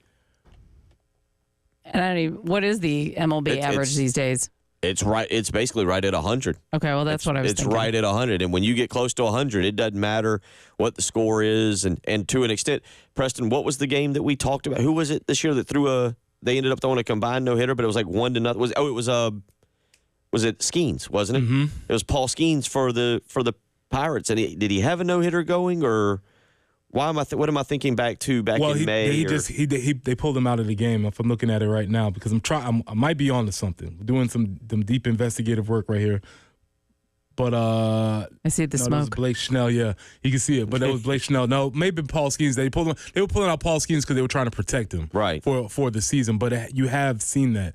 But yeah, let me look at something. Do some research. I'm looking at something. Well, it is important to protect their arm as opposed to, getting that no-hitter. So, I mean, you've got to look to the future, not just one record. Those guys are an investment, and you're right. You don't want to blow out an arm going for one no-hitter. 803-404-6100 is a little bit of chop talk for you this morning. Braves again, half game up in the wild card standing on the Mets, 7 games back of the Phillies as we roll along. They'll complete this series against the Rockies today before the Blue Jays roll into town starting this weekend. If you want to weigh in on anything, fly in. They could roll in. It could happen. Coming up next, we'll get back into some Kentucky scouting report. You're listening to Preston Thorne, Bill Gunner, Jen Jensen. It's the early game. 107.5 The Game. In Columbia. 100.5 The Game. In Florence. 100.3 The Game. In Myrtle Beach. The Game Network. It's back! The Lawyer Lisa Special Teams Contest. Just go to 1075thegame.com and register. The pot starts at $100. Every week it increases $100 if Carolina doesn't score a special teams touchdown. But if the Gamecocks do score a special teams touchdown, you could win the pool. Again, just go to 1075thegame.com and register. It's the Lawyer Lisa Special Teams Contest from 1075 The Game. 1075 The Game. Broadcasting live from the Herndon Chevrolet Studios. Take up to $20,000 off new Silverados. Stop by or shop online today and see why Herndon Chevrolet makes you smile. Together, let's drive. Bill Gunner for AAA Heating and Air. And right now we're in that weird time of the year. You don't know what you're going to get. You got to really keep an eye on the weather report. It could still pop back into the 90s at any moment, and you're going to need the air conditioning in your house. It could drop into the 60s in the morning. You might want a little heat in your house. That means your heating and air unit is getting a workout. And if it's been on the fritz, if it's about ready to go out, don't wait another day. Call AAA Heating and Air today and get a free replacement estimate. You heard that right, a free replacement estimate. 803-677-1500. Just see what it'll cost. But guess what? It's not going to be as bad as you think because right now AAA Heating and Air has an incredible deal going on. Purchase a brand new heating and air unit this month and get no interest and no payments for a full year until September of 2025. You can go a full year, no interest, no payments until September of 2025. So call AAA Heating and Air, 803-677-1500. Tell them Bill Gunner sent you. Start making your plans to catch a game at Williams-Brice Stadium this fall. Single game tickets for the 2024 Gamecock football season are on sale now. For more information, visit GamecocksOnline.com/2024. Whatever the game, whoever you're with, just catch a game. It's that time of year where fall is upon us and football is back, and there's no better place to catch all of the action than at Steel Hands Brewing. Steel Hands Brewing is your destination brewery for any and all music and events, including their annual Oktoberfest coming up Friday, October 4th. Activities include authentic German music, contests, and a delicious menu of Oktoberfest-themed delights, plus the launch of their fest beer. There's something for everyone at Steel Hands Brewing, hand-forged right here in Casey. At Midlands Orthopedics and Neurosurgery, we realize that unexpected orthopedic injuries require easy access to specialty care. That's why we now offer the HURT mobile app to give you live expert advice 24 hours a day, 7 days a week for free. With the HURT app, you're never alone with your injury, and a team of experts is just a tap away. Download the free HURT, that's H-U-R-T, mobile app from Midlands Orthopedics and Neurosurgery today. Point. Hey, you okay? You don't normally miss those shots. Oh, I just haven't been as regular lately, and it's making me feel sluggish. You should try Metamucil. It's been a game changer for me. Metamucil's plant-based psyllium fiber helps trap and remove the waste that weighs you down. Ace! You're moving better than you were last week. Definitely. Metamucil keeps you moving. These statements have not been evaluated by the Food and Drug Administration. This product is not intended to diagnose, treat, cure, or prevent any disease. Learn more at Metamucil.com. Wesley Financial Group is not a law firm. Are you a victim of the timeshare trap and think there's no way out? I'm Chuck McDowell, founder of Wesley Financial Group, the original timeshare cancellation expert. And I'm here to tell you that there is a way out. All you need to do is give my office a call. I will send you a timeshare exit information kit absolutely free, explaining how the timeshare industry works and your options for cancellation. Call Wesley now for your free info kit. 800-213-5757. 800-213-5757. Paid for by Wesley Financial Group. the children's music and dance teacher who couldn't cha-cha. I was always on my feet. It was just so painful. Elisa couldn't let her students down, so she stepped up and went to the Good Feet store for personally fitted arch supports. I would work an entire day, and my feet didn't hurt at the end of the day. That was when I knew, wow, these are different. But the really good part? It's good to be dancing together again. Stop by or schedule your free fitting at goodfeet.com. The Good Feet store. Call 1-800-NEW-FEET or visit goodfeet.com. What you're talking about. Sponsored by Love Chevy, where back to cool means award-winning savings. I-26 at Harbison and at lovechevy.com. Together, let's drive. WIS-TV First Alert Traffic is sponsored by Wetzel's Automotive in West Columbia. Wetzel'sAuto.com. Well, things are improving this morning for your commute. Earlier accident on I-26 westbound has been cleared, and no new ones have popped up, so we are hopefully going to enjoy a nice morning commute. 82 will be that high. Maybe just a random shower could happen at some point today. Tomorrow, the rain coming in a little bit later in the afternoon and evening, heading and then continuing into the morning on Saturday. Tomorrow's high 80. Saturday's high 63. And by next week, our early mornings could start off in the upper 50s. So feeling a little more fall-like, but it's kind of breezy right now and holding steady at 69 on the early game.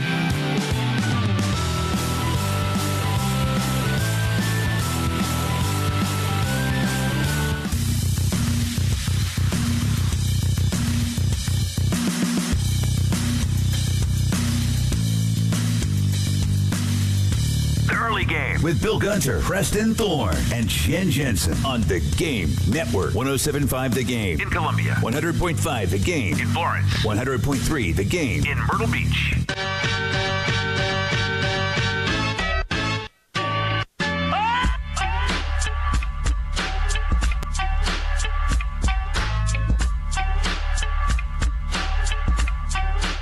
Reminder, we will be out today at 496 Piney Grove Road at the Hardee's to help the Harvest Hope Food Bank for students. You're going to want to stop by and hang out 3 to 6 today.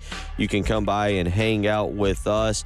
It is the Hunger Action Month here in September, and the Game and Hardee's are teaming up for the Hardee's Roundup. Just go to a participating Hardee's and round up your bill to the nearest dollar amount. All donations go to the Harvest Hope Food Bank for students, and you can come out today. We will be at the Hardee's location at 496 Piney Grove Road. It's from 3 to 6 today. All you got to do is round up your bill to the nearest dollar amount, and all donations go to the Harvest Hope Food Bank for students. Again, September is Hunger Action Month, and the Game and Hardee's are teaming up for the Hardee's Roundup. So make sure you swing by today and hang out. Speaking of rounding up, Jen and I at least watched at some point this week the SEC shorts. And it took me a minute to catch it, but if you caught it in there, the Kentucky fan said with Bushball, which is the new offensive coordinator for Kentucky. I missed that. I'm going to have to go back and watch again. He says with Bushball in a full game, they would have hit triple digits.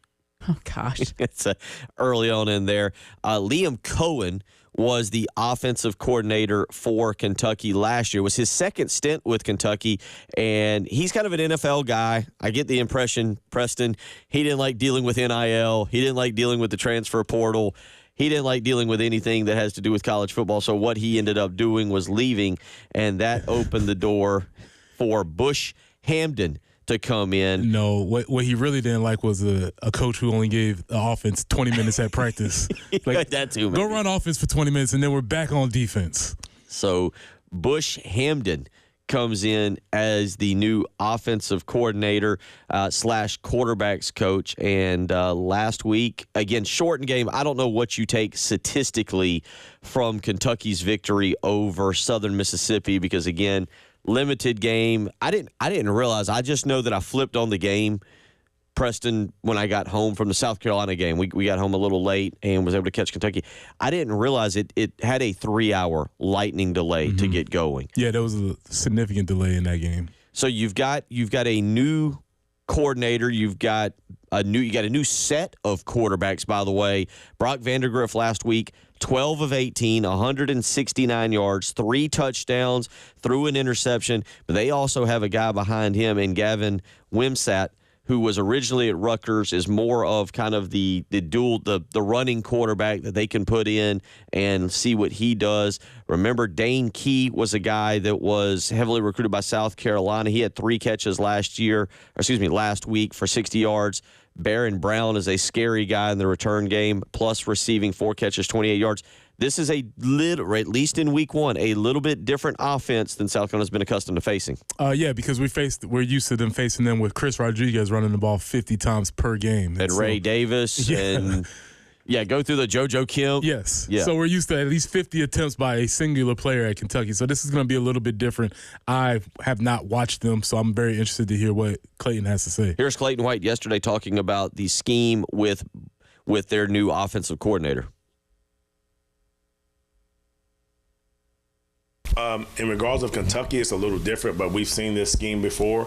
Obviously, like I said, I love doing a nice investigation on a new coach, seeing where he's been, who he knows, and this is my 22nd year of coaching, 21st in college, so I know a lot of guys. So just trying to get a good feel for the background and just get a good feel for the style of play and those kind of things. But it's similar to other offenses we play.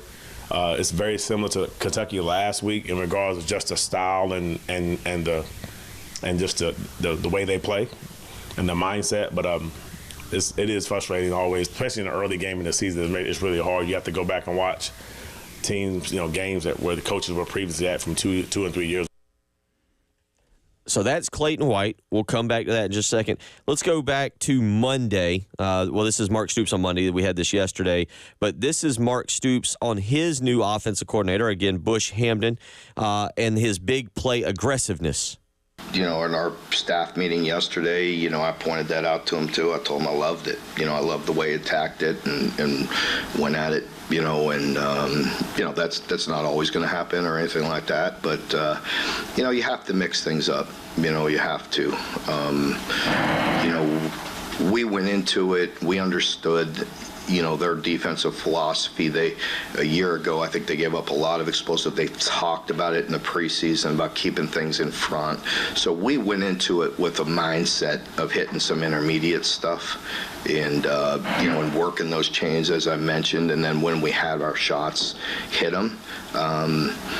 And there was a few that we missed also. Whether we checked out of one that we had a shot and it was the right coverage for the right shot, but we missed it, and so we just continue to work at it. But I've noticed that with Coach, all the way from spring, he's not afraid to get the ball down the field. What do you take away from a lot of that there? One, Stoops. Very boring. But what I do take at the end also, this is definitely a defensive coach because he seems surprised by the plays that his OC is calling. He's like, wow. He's looking up, seeing the ball sail through the air like, are we allowed to do that around here? Doing it again, huh? Third, and probably most importantly, is if they took shots in the previous game, you can expect them to take some more shots against South Carolina, who put on film that they were not able to defend the deep ball very well against ODU. And so that is something that I expect to see probably early, and the offensive coordinator says that they're going to do it often, so they're going to have to get that tightened up. Hamdan's got a wild career. Okay. Number one, really cool story if you haven't heard. He's from Kuwait City in Kuwait. Has come over, was the quarterback at Boise State in 04 to 08. This is a guy, you talk about a journeyman. I just kind of gave away the answer a little bit by telling you his playing career. But he's 38. Okay. He's been a student assistant at Colorado, a offensive quality coach at Maryland. That was the following year. He was a tight ends coach at Sacramento State, a wide receivers coach at Florida, the co-OC quarterback coach at Arkansas State, offensive coordinator, quarterback coach at Davidson. He was the quality control assistant at Washington for a year. Then he was a wide receiver coach / passing game coordinator at Washington. He went to the Falcons in 2017 as a quarterback coach. Spent 2 years had a whole stayover. Probably had to get something different than a hotel room with the Washington Huskies as offensive coordinator and quarterback coach in 2018-2019. Went to Eli Drinkowitz's staff in 2020 as a wide receiver quarterback coach. Was the quarterback coach at Missouri in 2022 under Drinkowitz. Spent 1 year as offensive coordinator quarterbacks coach at Boise State before now being at Kentucky. I would like to invalidate his time at the Atlanta Falcons because his quarterback was Matt Ryan. How much quarterback coaching was he really doing of Matt Ryan in 2017? He was not coaching Matt. Matt was coaching him. Yeah. And I was like, nah, this guy's been a wrap. Bush Hampton's been a wrap. We'll continue talking about this, get you a little more audio on their offense here. You're listening to Preston Thorne, Bill Gunner, Jen Jensen. It's the early game. The Game Network in Columbia. 107.5 The Game. In Florence. 100.5 The Game. In Myrtle Beach. 100.3 The Game.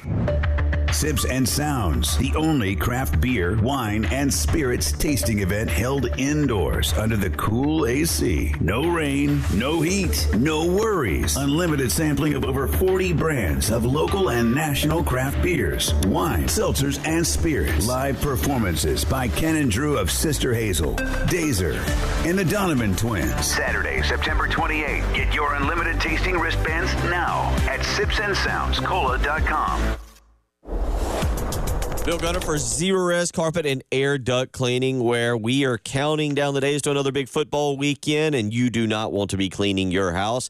With his kids back to school, with football fully in effect, you want to relax and hang out. So that means it's time to call Zerorez Carpet and Air Duct Cleaning and take advantage of their back-to-school sale. Get 3 rooms of carpet cleaned plus a free hallway for $129 when you mention me, Bill Gunner at 107.5 The Game. Give him a phone call. Line up that cleaning for tomorrow. I have the house looking sparkling for a football weekend, and if you got people coming over, 803-262-4020, or you can book online, ZerorezColumbia.com. Again, mention me, Bill Gunner at 107.5 The Game, and get 3 rooms of carpet cleaned plus a free hallway for just $129. That's a deal that simply can't be beat. Call Zerorez, 803-262-4020, or schedule online, ZerorezColumbia.com. Zerorez, spell it backwards or forwards. It's the right way to clean. Sponsored by Compassion International. Every day, a child in poverty waits for a sponsor is another day of hopelessness. There are thousands of kids who've been waiting over a year. End their wait. Sponsor a child with compassion today. Just text the word radio to 83393. Plus, text section title with approved credit. Call 866-243-4623 for details. This month at JT's Jeep Ram, the deals are monumental. New Rams and Jeeps up to 20% off. Save up to $14,000. Plus, get up to 20% more for your trade. And don't let your credit concerns stop you. JT has the power to say yes. Up to 20% off Jeeps and Rams. Plus, up to 20% more for your trade. Hurry to JT's Jeep Ram, Greystone Boulevard. Jeep Adventure Days. Bothered by back, neck, shoulder, or joint pain? Get back in the game with The Joint Chiropractic. No appointment is necessary and no need to worry about insurance. The new patient special includes a consultation, exam, and chiropractic adjustment for just $29. Walk in today without an appointment. It's affordable and clinics are conveniently located in Forest Acres, Harbison, Killian, and Lexington. Learn more at thejoint.com. At The Joint Chiropractic, you don't have to feel bad to feel better. You already know that Palmetto Citizens Federal Credit Union offers truly free checking and great rates on auto loans, but did you know they do mortgages too? Whether you need a first or second mortgage, a home equity line of credit, or a loan for construction, renovation, a lot, or a manufactured home, Palmetto Citizens has you covered. They're a community financial institution based solely here in the Midlands, so they offer a refreshingly simple mortgage process you won't get from the big banks or online lenders. Along with a great rate, the Palmetto Citizens Mortgage Team will work with you to tailor the loan to best fit your needs and budget. Apply for your mortgage today by visiting palmettocitizens.org or stopping by any of their 14 branches across the Midlands. Palmetto Citizens, proudly serving this community since 1936. Equal Housing Lender, NMLS ID number 449962. Approval based on credit worthiness. Certain restrictions may apply. Skip the oil, frying with air. Like a Bosch. Crispy like the county fair. Like a Bosch. cook like a Bosch. Go inside the Nest on Gadsden Street in the Vista to find out how you can cook like a Bosch. Hey, it's Rich Eisen here. Join me and my compadre, Chris Brockman, every Monday on the Overreaction Monday podcast. You're also saying the record's going to go down. I'm saying the record's going down anyway. The guy. I don't think you're off on this at all. Like, you're spot on here. I don't think this is an overreaction because we have no idea what we're reacting to. Come react or overreact with us. How would you say that? An overreaction, sir. Overreaction Monday. Wherever you listen, it's game over. Over, man. Hit us up on the Firehouse Subs text line, 803-404-6100. Your home of the Gamecocks in Columbia, 107.5 The Game. Also heard on 100.3 The Game in Myrtle Beach and 100.5 The Game in Florence. WIS-TV First Alert Traffic is sponsored by Wetzel's Automotive in West Columbia. Wetzel'sAuto.com. And it's looking pretty good out there for your Thursday morning. Earlier accidents have all been cleared. So pretty decent. I hope you get to work safely and get kids dropped off and all of that. Cloudy, 82 today will be our high, overnight low of 68. Tomorrow, 80, maybe some later rain. And on Saturday, could see some showers in the morning.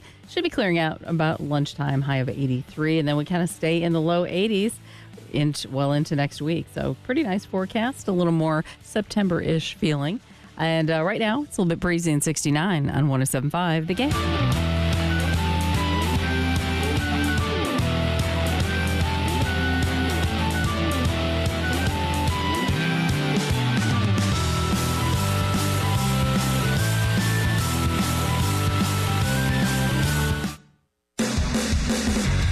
What you're talking about. Sponsored by Love Chevrolet on the Game Network.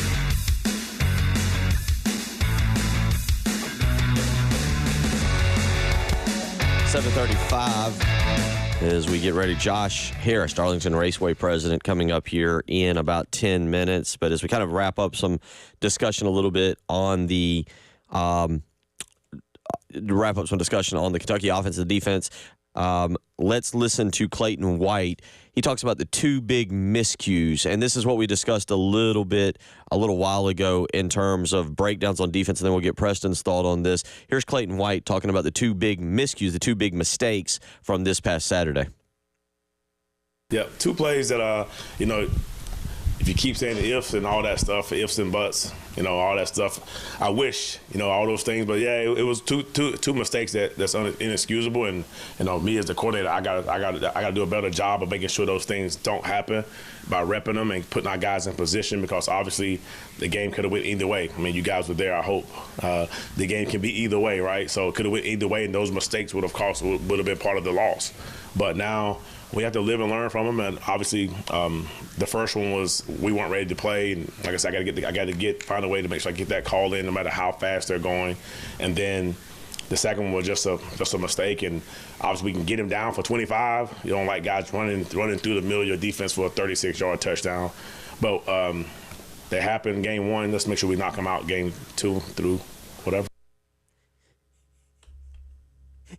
I love Clayton White. In case you were wondering, you don't like guys running through the middle of your defense for a 36-yard touchdown. Preston, he brings up a point, and I want to come back to this in the next hour. That play call, I hadn't thought about this until we just heard him say that, and I'm going to come back to that, and I want you to think about this. He made a comment about he's got to get the play call in quicker, and because I wonder about the green dot situation there, and if there was confusion in not getting the play call in, because that was, I think, the fourth offensive snap of the game for Old Dominion. Yes, you do need to get the play call in quicker. However, DQ Smith is his third year as a participant in the secondary. I assure you, there are no defenses which say, let somebody run by you. If you don't know the call, just drop back. If you don't keep going back with, and don't let anybody behind you. That's the first thing you do. I don't know the call. Let me get deeper than the deepest, and we'll figure it out after the next play. Yeah, we'll get some more. I want to come back to that, because I think that's a very interesting comment from Clayton White as it pertains to the defense there. 803-404-6100. Real quick, you noticed in the previous segment that Clayton White seemed as happy when he talked about doing investigation work. That's the happiest I've heard Clayton. He's like, I just love a good investigation on somebody. So now I could just picture Clayton kind of going through it because he doesn't think, I don't think he knows, what's his name, Hamden? He doesn't Bush Hamden. He doesn't know Bush, but he knows people that knows him, and so he's calling around and he's investigating. He's watching film from 2015 Washington. He's like, "Oh, that's what the wide receiver does." And I imagine Clayton got very happy to do more happy. This is the happiest he's been in a long time, being able to investigate somebody. He sounded very pleased with that. We'll come back to all of this. We'll get back into all of this. But coming up next, Josh Harris, Darlington Raceway president, joins us. We'll recap last week's race and look ahead to the playoffs. You're listening to Preston Thorne, Bill Gunner, Jen Jensen. It's the early game. From the Midlands to the PD to the beach. The Game Network. Powered by Integrated Media, The Game TV. Sponsored by Shepherd's Glass, a true reflection of quality. The Game TV. This is Boomer Esiason with the Sports Minute. The 49ers and the Lions are the class of the NFC. In my eyes, the Eagles should rebound from last year's epic collapse to capture the NFC East, while the Falcons will take the South with Kirk Cousins. The Cowboys, Packers, and Rams are my wild cards. And, of course, San Fran edges Detroit for another trip to the Super Bowl. This time, Super Bowl 59. So who will they meet? That story the next hour. I'm Boomer Esiason.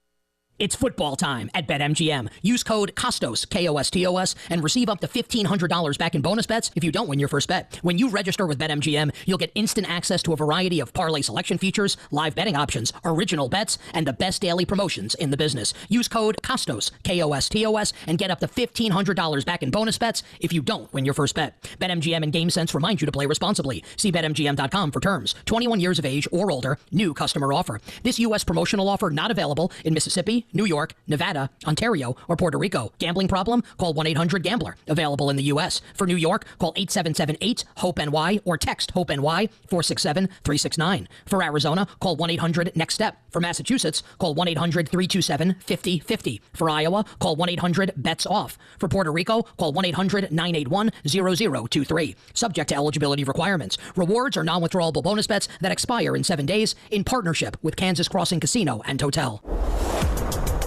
Bill Gunner for Mid-State Roofing, where for nearly 20 years, Larry Leitner and the Mid-State Roofing family have been the leader in the roofing and waterproofing industry. It's their proven history that is your assurance that they will get the job done for you, for your business, for your family in a timely fashion that'll keep your operation dry and running long into the future. And guess what?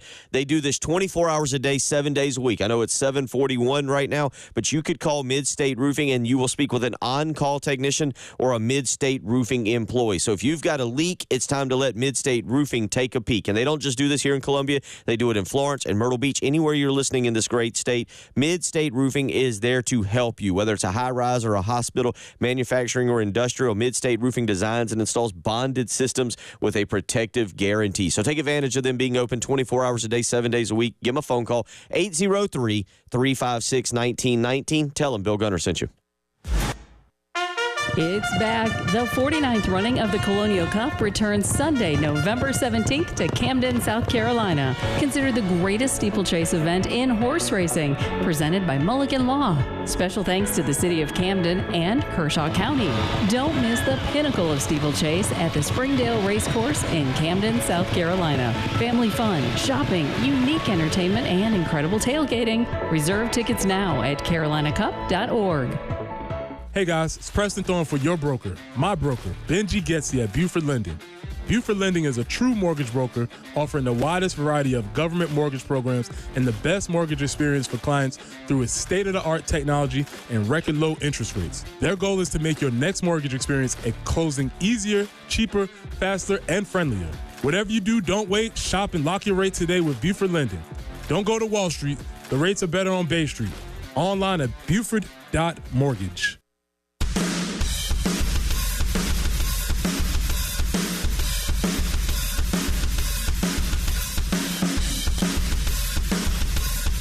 The early game with Bill Gunter. Former Gamecock Preston Thorne. And Jen Jensen. From the Midlands to the PD to the beach. The Game Network.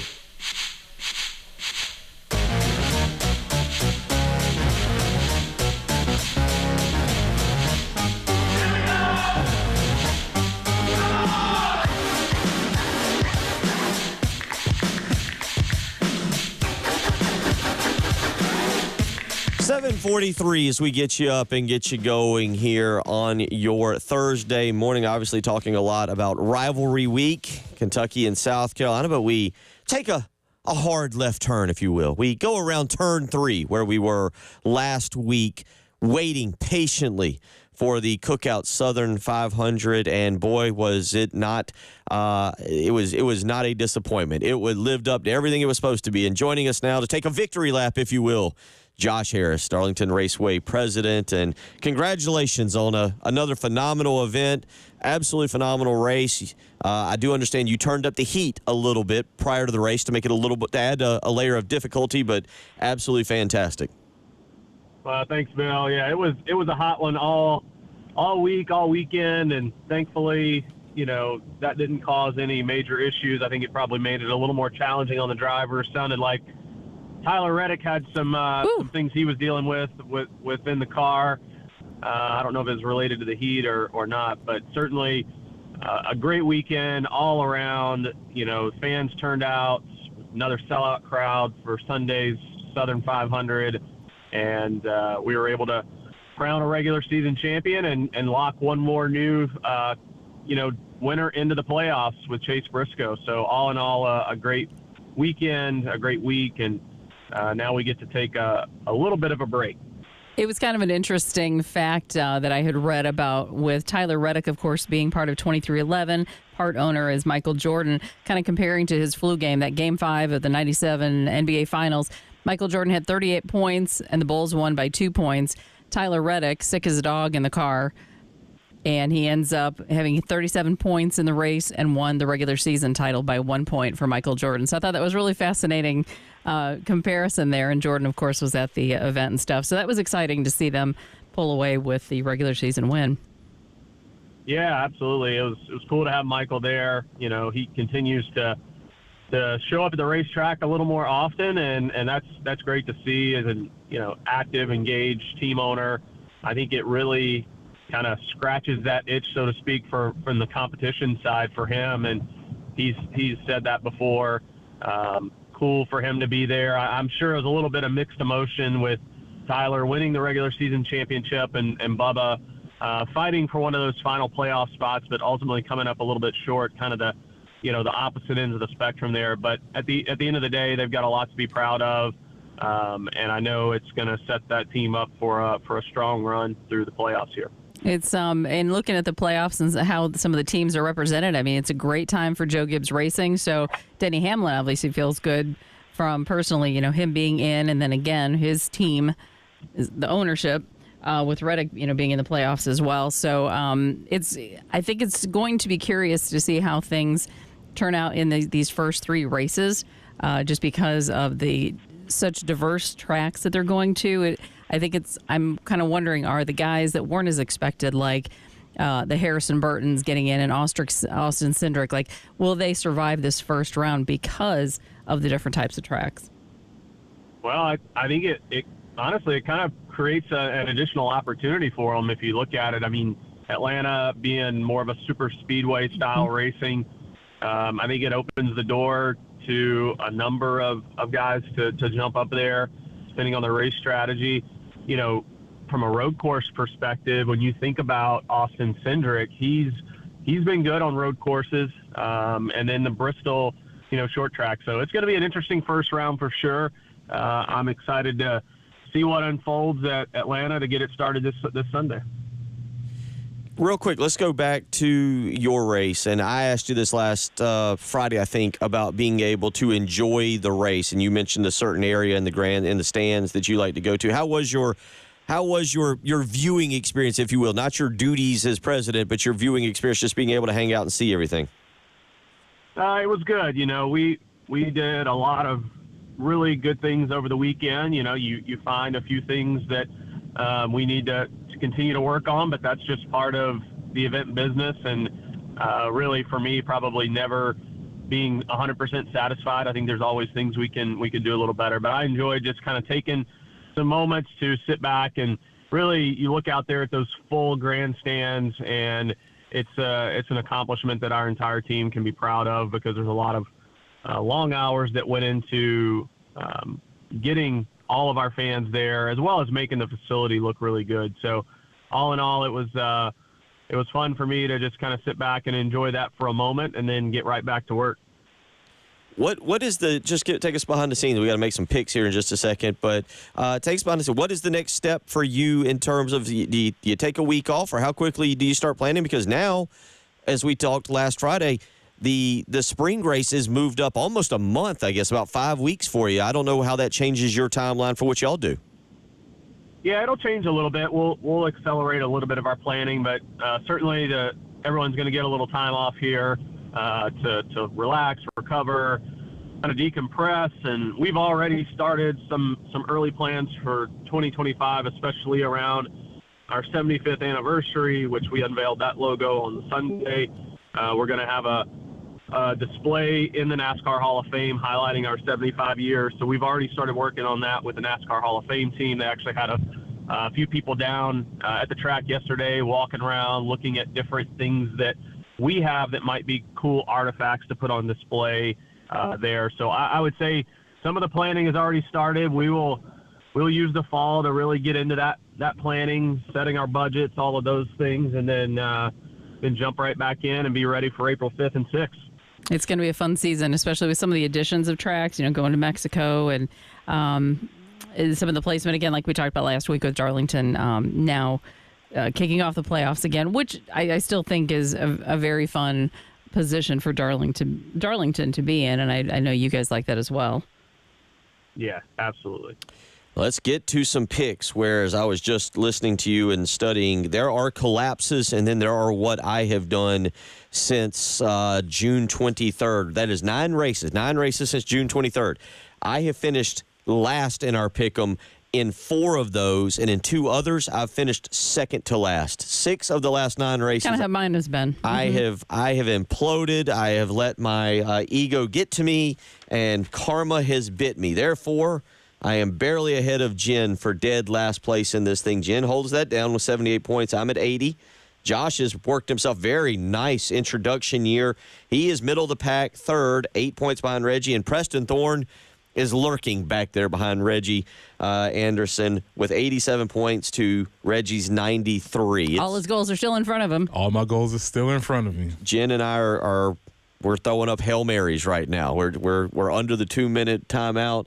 We're down on our timeouts. We got to make something big happen here. So let's make some picks. The Corley Pool Solutions Checkered Flag Challenge. We're in Atlanta, as we said, 3 o'clock this coming weekend. Jen, you are up first. What direction do you go? I tell you, it does have that super speedway feel, very fast. And this is probably going to bite me, but I just feel like we've had 2 weeks of Kyle Busch finishing second. And I think they've been pulling something together since the Olympics. I'm going to go Kyle Busch. Okay. All right. Not a bad pick. At this point, what do I know about making picks? Why should I say anything about anybody's pick? So Jen goes Kyle Busch. That brings it to me. I don't know the last time I've picked this far down the list and had my choice of picks. I'm really torn. I feel like I should go. I know. I don't know what to do. This is when there's so many options, I'm confused. Stick to the basics, Bill. Dance with the one that brought you. Denny Hamlin then. Denny Hamlin it is. All right. I was leaning Kyle Larson until Coach Thorne stepped in and said, run the play, stick with the basics. Run the play. So I go Denny Hamlin. That brings us to Mr. Harris. Which direction do you go?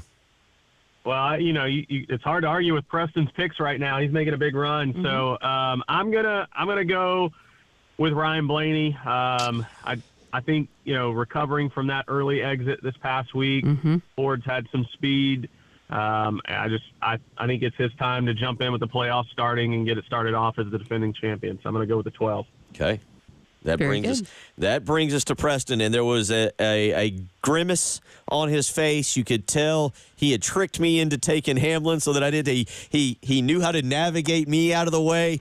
You stepped in and stole his pick. The puppet master over here. Very good, yes. Preston has figured out this game. I'm learning how to play this game. Yeah. Give me Joey Logano. Okay. Very nice.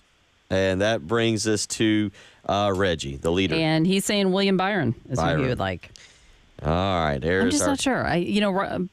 There's just Byron's been up and down. I just don't know where it's going to be. And I feel like for me anyway, and we're going back to me with Kyle Busch, wouldn't it be ironic he didn't make the playoffs? He almost made the playoffs with a win And wouldn't it be interesting if he won the very first race in the playoffs that he's not part of? That's a good point. I'm trying to craft storylines here. I totally and get me 7 points. Very good decision. Very good decision.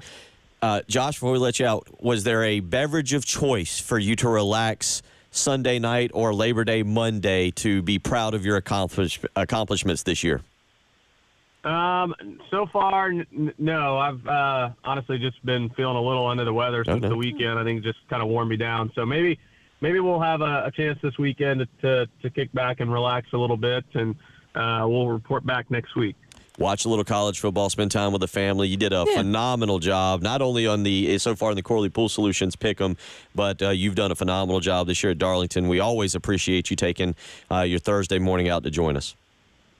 Well, thank you for having me. It was great to hang out with you all last week, and hope you enjoy the weekend. I'm going to enjoy some college football, some of my boys' soccer this weekend, and we'll talk to you next week. Sounds great. That's great. Thanks, Josh. Always great. Appreciate it.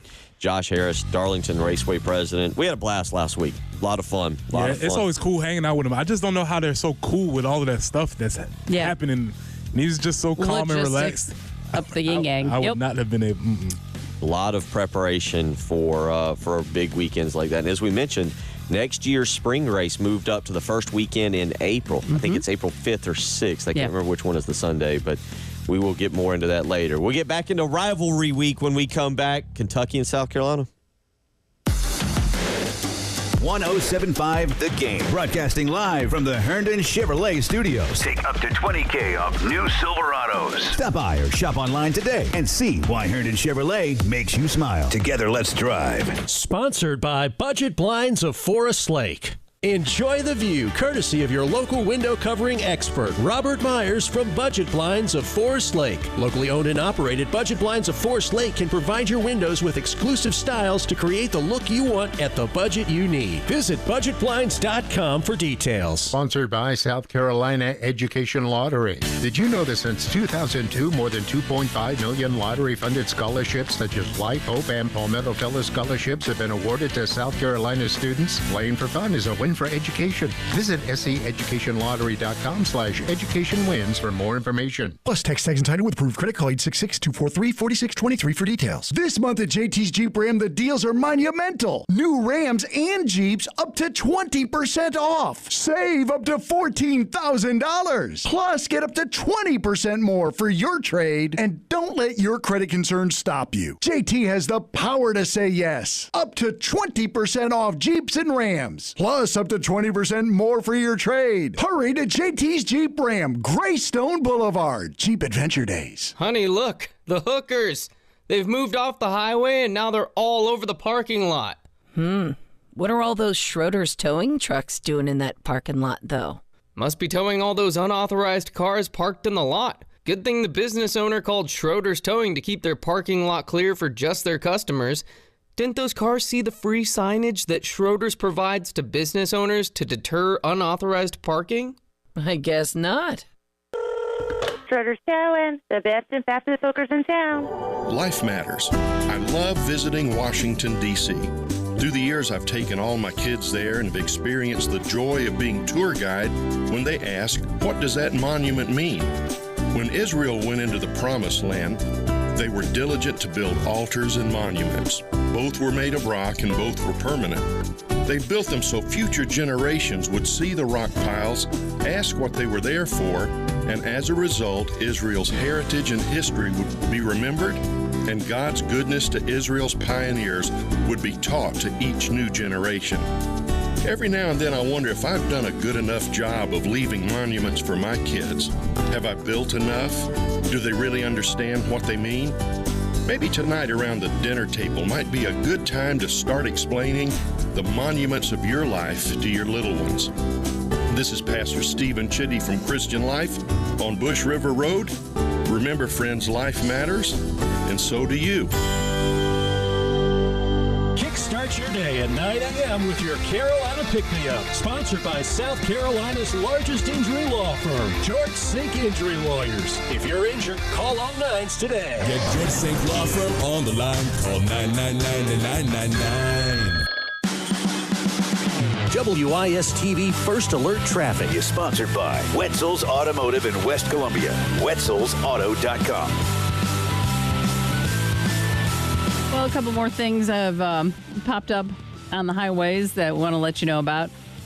North Main Street near Albemarle Street, I-20 eastbound, just after Highway 1. That would be exit 58. And Highway 6 near Pilgrim Church Road, an accident reported there in Lexington. Forecast-wise, not too bad. A little bit of clouds today, 82 for the high, overnight low of 68. 80 tomorrow, a couple of showers maybe later in the day, and a couple morning showers on Saturday with a high of 83. As far as your overnight lows, staying kind of in the upper 60s until next week, when we'll start off the week with the overnight lows being about 58. So a little bit cooler, a little more fall-ish. Right now, though, it's sitting at 68 on 107.5 The Game. WNKT FM, Eastover, Columbia. The home of the national champion, Gamecocks women's basketball team. Congrats, y'all. A Cumulus media station. The early game with Bill Gunter, former Gamecock Preston Thorne, and Jen Jensen. It was the best of times. It was the worst of times. It was the age of wisdom. It was the age of foolishness. It was the epoch of belief and the epoch of incredulity. It was the season of light, the season of darkness. It was the spring of hope. It was the winter of despair. That, folks, is Charles Dickens predicting the Gamecock fate on Saturday. A tale of two halves, Bill. Your home of the Gamecocks in Columbia. 107.5 The Game. Interesting way to open the program there with a little Charles Dickinson reading for you. So I'm sorry, who? What is his last name? I don't know. Charles Dickens. Dickens. Yeah, it's not Dickinson? Not Dickens. No. Okay, yeah, I don't read. Also heard on 100.3 The Game in Myrtle Beach. The theme of this show. I don't know what happened. And 100.5 The Game in Florence.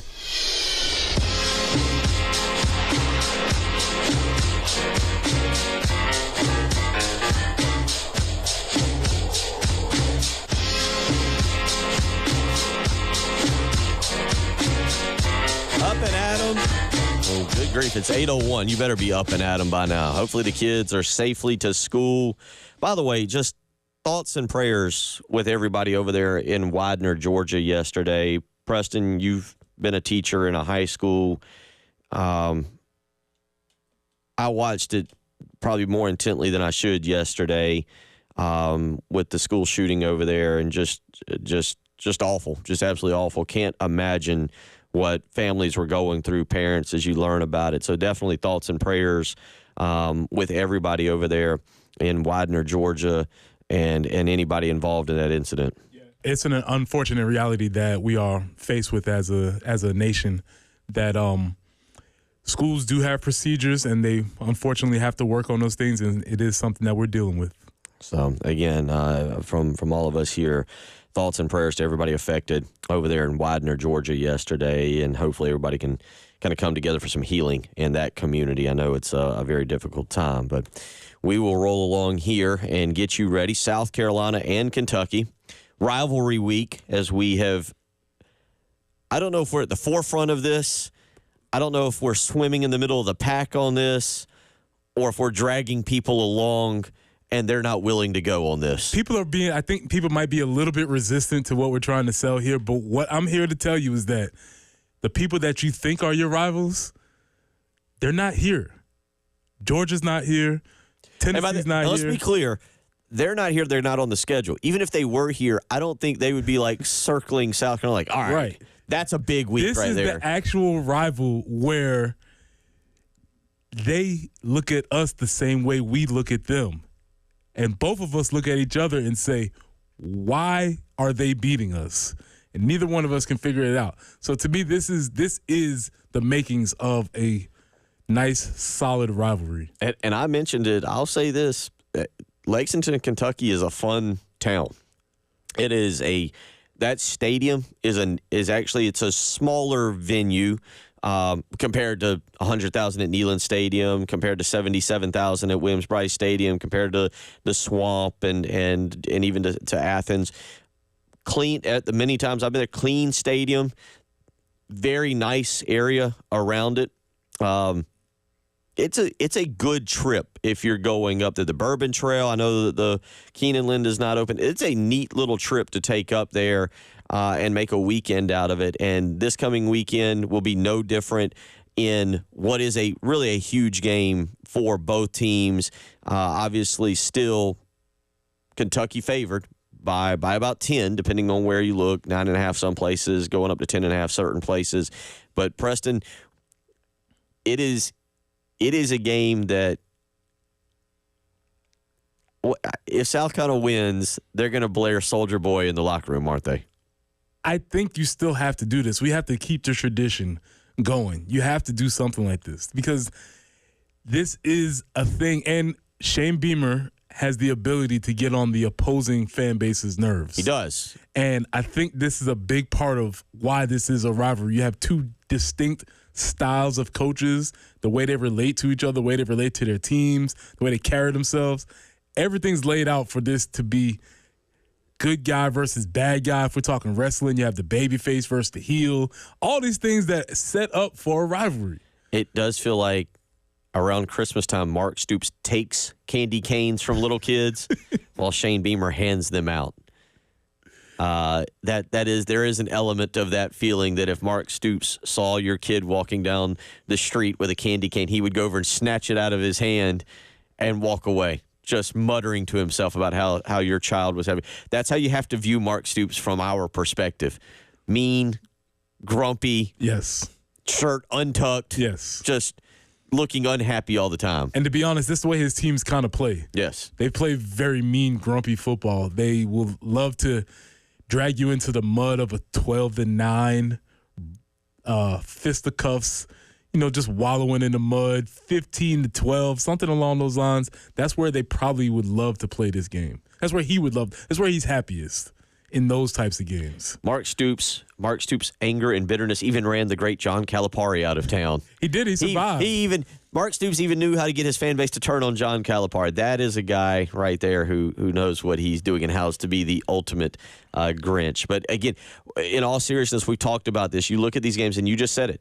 These games get bogged down in the mud. They're low scoring. They are ugly contests. You have very odd statistics in games like this. I got to go back and remember how many passes Jake Bentley completed in a loss. It was somewhere around 14, 15, 16. I think the number was 16, but I'll have to go back and confirm that. And that's because, again, we've talked a little offense, we've talked a little defense, but that's because of how Kentucky wants to play football. They do not want to give up the big play. They very rarely. That play, you mentioned it earlier, Deebo Samuel on the RPO back in 2016, I believe, is when that was at home. 2017. That was 2017 at home. Very rarely do you see South Carolina land a big punch now against a Mark Stoops defense, and it's going to be Saturday, the run game. Look, do the same thing you did last week. I don't know if people want to hear that, but if you're running for 4 yards a carry, that's got to be the number. That's successful for South Carolina because I'm not sure they're going to be able to rip off 7 to 15-yard type runs where you're getting these chunk plays. If Rocket Sanders and Lenora Sellers are running and getting 4 yards a carry, that equals a first down, and I think that's the recipe you got to follow. So one of the things that Dow Logan says is his idea of success on offense is for explosives to happen. That is exactly what Mark Stoops and his defense want to take away. That's their job. Well, that's what they want you to think. Right. They don't think you have the patience to go on these long, drawn-out drives. Right. They don't want you to be able to do that. Now, what we also said was in the two previous victories for Shane Beamer, they were aided by explosive plays. A 45-yard screen pass to a wide receiver who shall not be named. He took it to the house.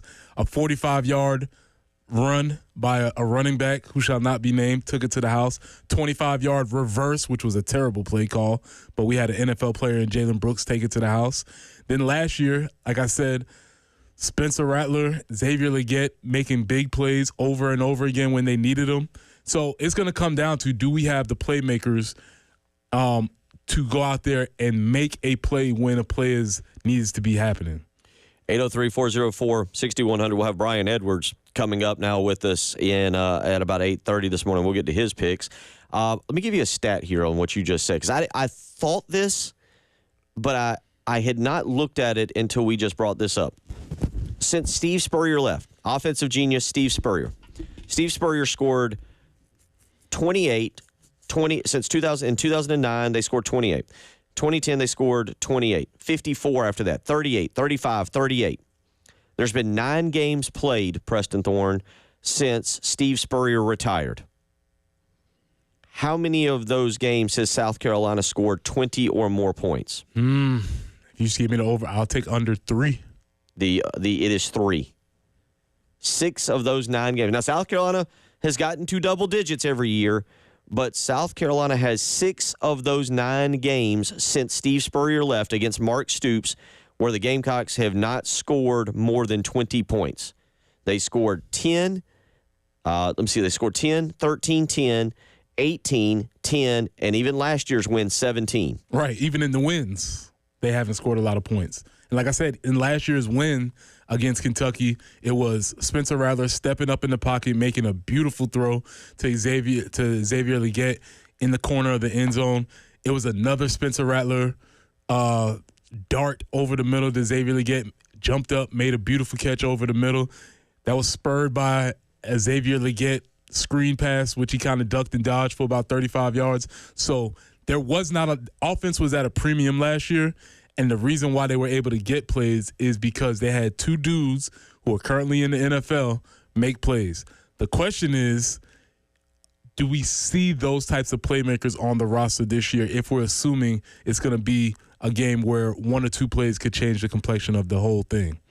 803-404-6100. I'll repeat that stat because I get it. I know a lot of people are down on Dow Loggins. I'm not trying to tell you to buy stock in him. I am telling you, historically, right now, over the last 9 games, South Carolina doesn't put up points against Kentucky. Again, right now you've got in this series, you've got 9 games since Steve Spurrier left. South Carolina's put up more than 24 points, and the most they've put up is 24. Okay, and they've done that twice. They did that in a victory in 2019, and they did that in the victory in 2022. But in 6 of those games, they have scored less than 20 points. They've scored more than 10 points every time. Okay, they've scored more than 10, but 3 times South Carolina's only scored 10 points against Kentucky. And Shane Beamer, in his 3 years, it's been 10, 24, and 17. So you're also talking about the offensive prowessness of the Will Muschamp era with Kurt Roper, Brian McClendon, and then a Mike Bobo-led team. Whew. What a murderer's row of offensive OCs we've had. Yeah. I will also say in that 2022 game when they scored 24 points, and I keep bringing back, 2 of those plays were just dudes making plays. Right. It wasn't as if it was a sustained drive where they, systematically marched the ball down the field. No, it was just, we got a dude and he's going to make a play. So that oftentimes is what it seems like it comes down to in these Kentucky games. So somebody's going to have to step up. And on the other side of it, the defense will have to step up. Look, it's not like Kentucky has been an offensive juggernaut since 2015 as well. They've only topped 30 points once, and that was the COVID year, 41 points. And they've put up less than 20 points in 5 of those 6 contests. 17, 7, 16, 4. The Wildcats have not scored more than 16 points against Clayton White's defense the last 3 years. And I don't know if this is a better Kentucky offense. Like, we're learning about them just like we're learning about South Carolina's offense, and if they legitimately are what we saw last week or if last week was fluky. 14, 14, and 16. This should be another low-scoring, possessions count, very ugly game. I'm getting excited. Don't tempt me with a good time. Don't tempt me with a good time. 17-12. Oh boy, I can't wait. This a lot of 3-and-outs, punts. Yeah. Woo. Kai Kroger, keep an eye on his watch. I'm just looking to see real quick what the over/under. I had not checked this morning to see if we have an updated over/under for Saturday prior to last night is, and I'll see if I can dig that up here and get you the number on that here in just a little bit. 803-404-6100. Former Gamecock quarterback, Gamecock great. He faced a little competition. We'll let you hear from Connor Shaw when we come back and what competition did for him. You're listening to Preston Thorne, Bill Gunner, Jen Jensen. It's the early game. 107.5 The Game. In Columbia. 100.5 The Game. In Florence. 100.3 The Game. In Myrtle Beach. The Game Network. We all love streaking. I mean, streaming. Until we have to pay for it. But not when you stream the game. And how much does it cost? It's free. Just go to iTunes or Google Play and download the 107.5 The Game app. And stream for no charge. And listen for no charge. 107.5 The Game. Broadcasting live from the Herndon Chevrolet Studios. Take up to $20,000 off new Silverados. Stop by or shop online today and see why Herndon Chevrolet makes you smile. Together, let's drive.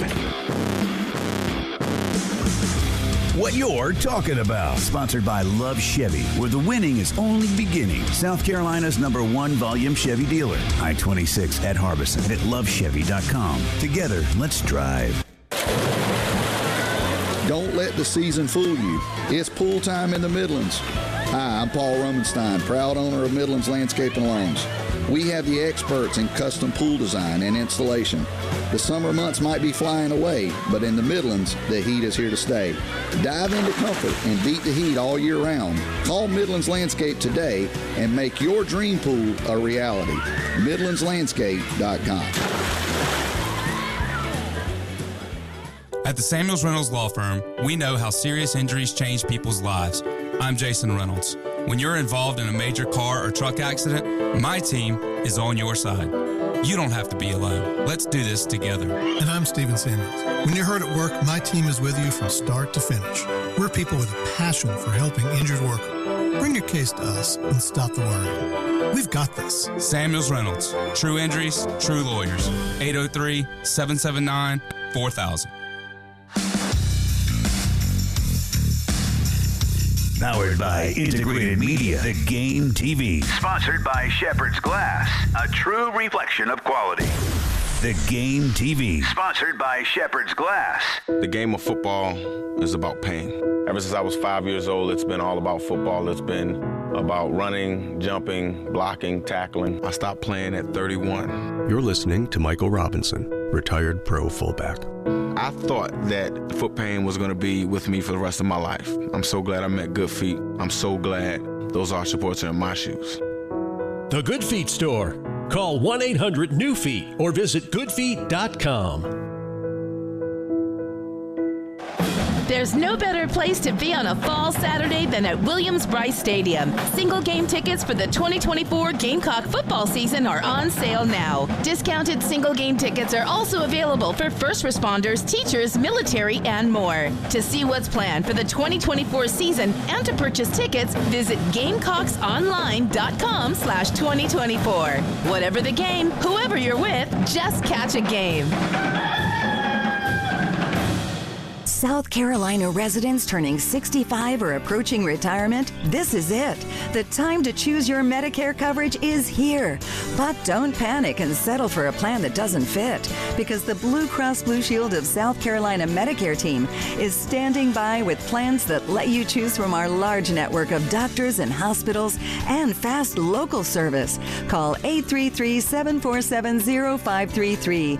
833-747-0533 now. Let's tax tag a title with approved credit. Call 888-320-6359 for details. If you take 20% off the price of a gallon of gas, you save about 48 cents. If you take 20% off a cup of coffee, you save about $2. But if you take 20% off a new Kia from JT's Kia, you'll save up to $10,000. $10,000. Now that's savings to get excited about. Come see JT at both JT Kia's locations, Killian Road at I-77 and Greystone Boulevard, or at jtskia.com. Enjoy Gamecock football Saturday at Columbia Craft Brewing Company on Green Street. Whether the game is home or away, Columbia Craft can be your tailgate headquarters. Enjoy a tasty treat from their lineup of local food trucks with any of Columbia Craft brews. Locally owned and operated, the enthusiasm Columbia Craft drinkers have for game days is awesome. Be there each Saturday to experience a new kind of tailgating. Columbia Craft is proudly distributed throughout the Midlands by KW Beverage. To try some of the brews handcrafted in Columbia, go to kwbeverage.com and hit the product hunter to find locations.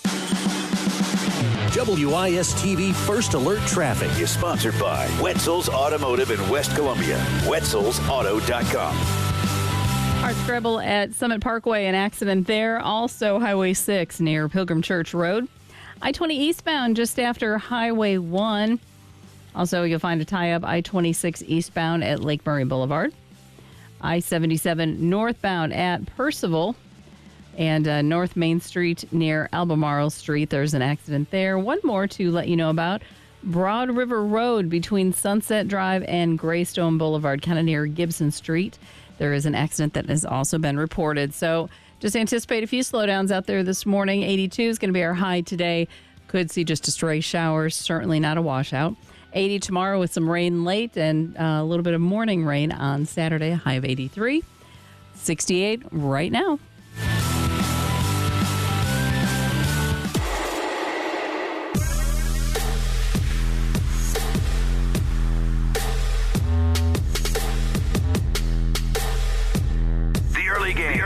With Bill Gunter, former Gamecock Preston Thorne, and Jen Jensen. In Columbia, 107.5 The Game. In Florence, 100.5 The Game. In Myrtle Beach, 100.3 The Game.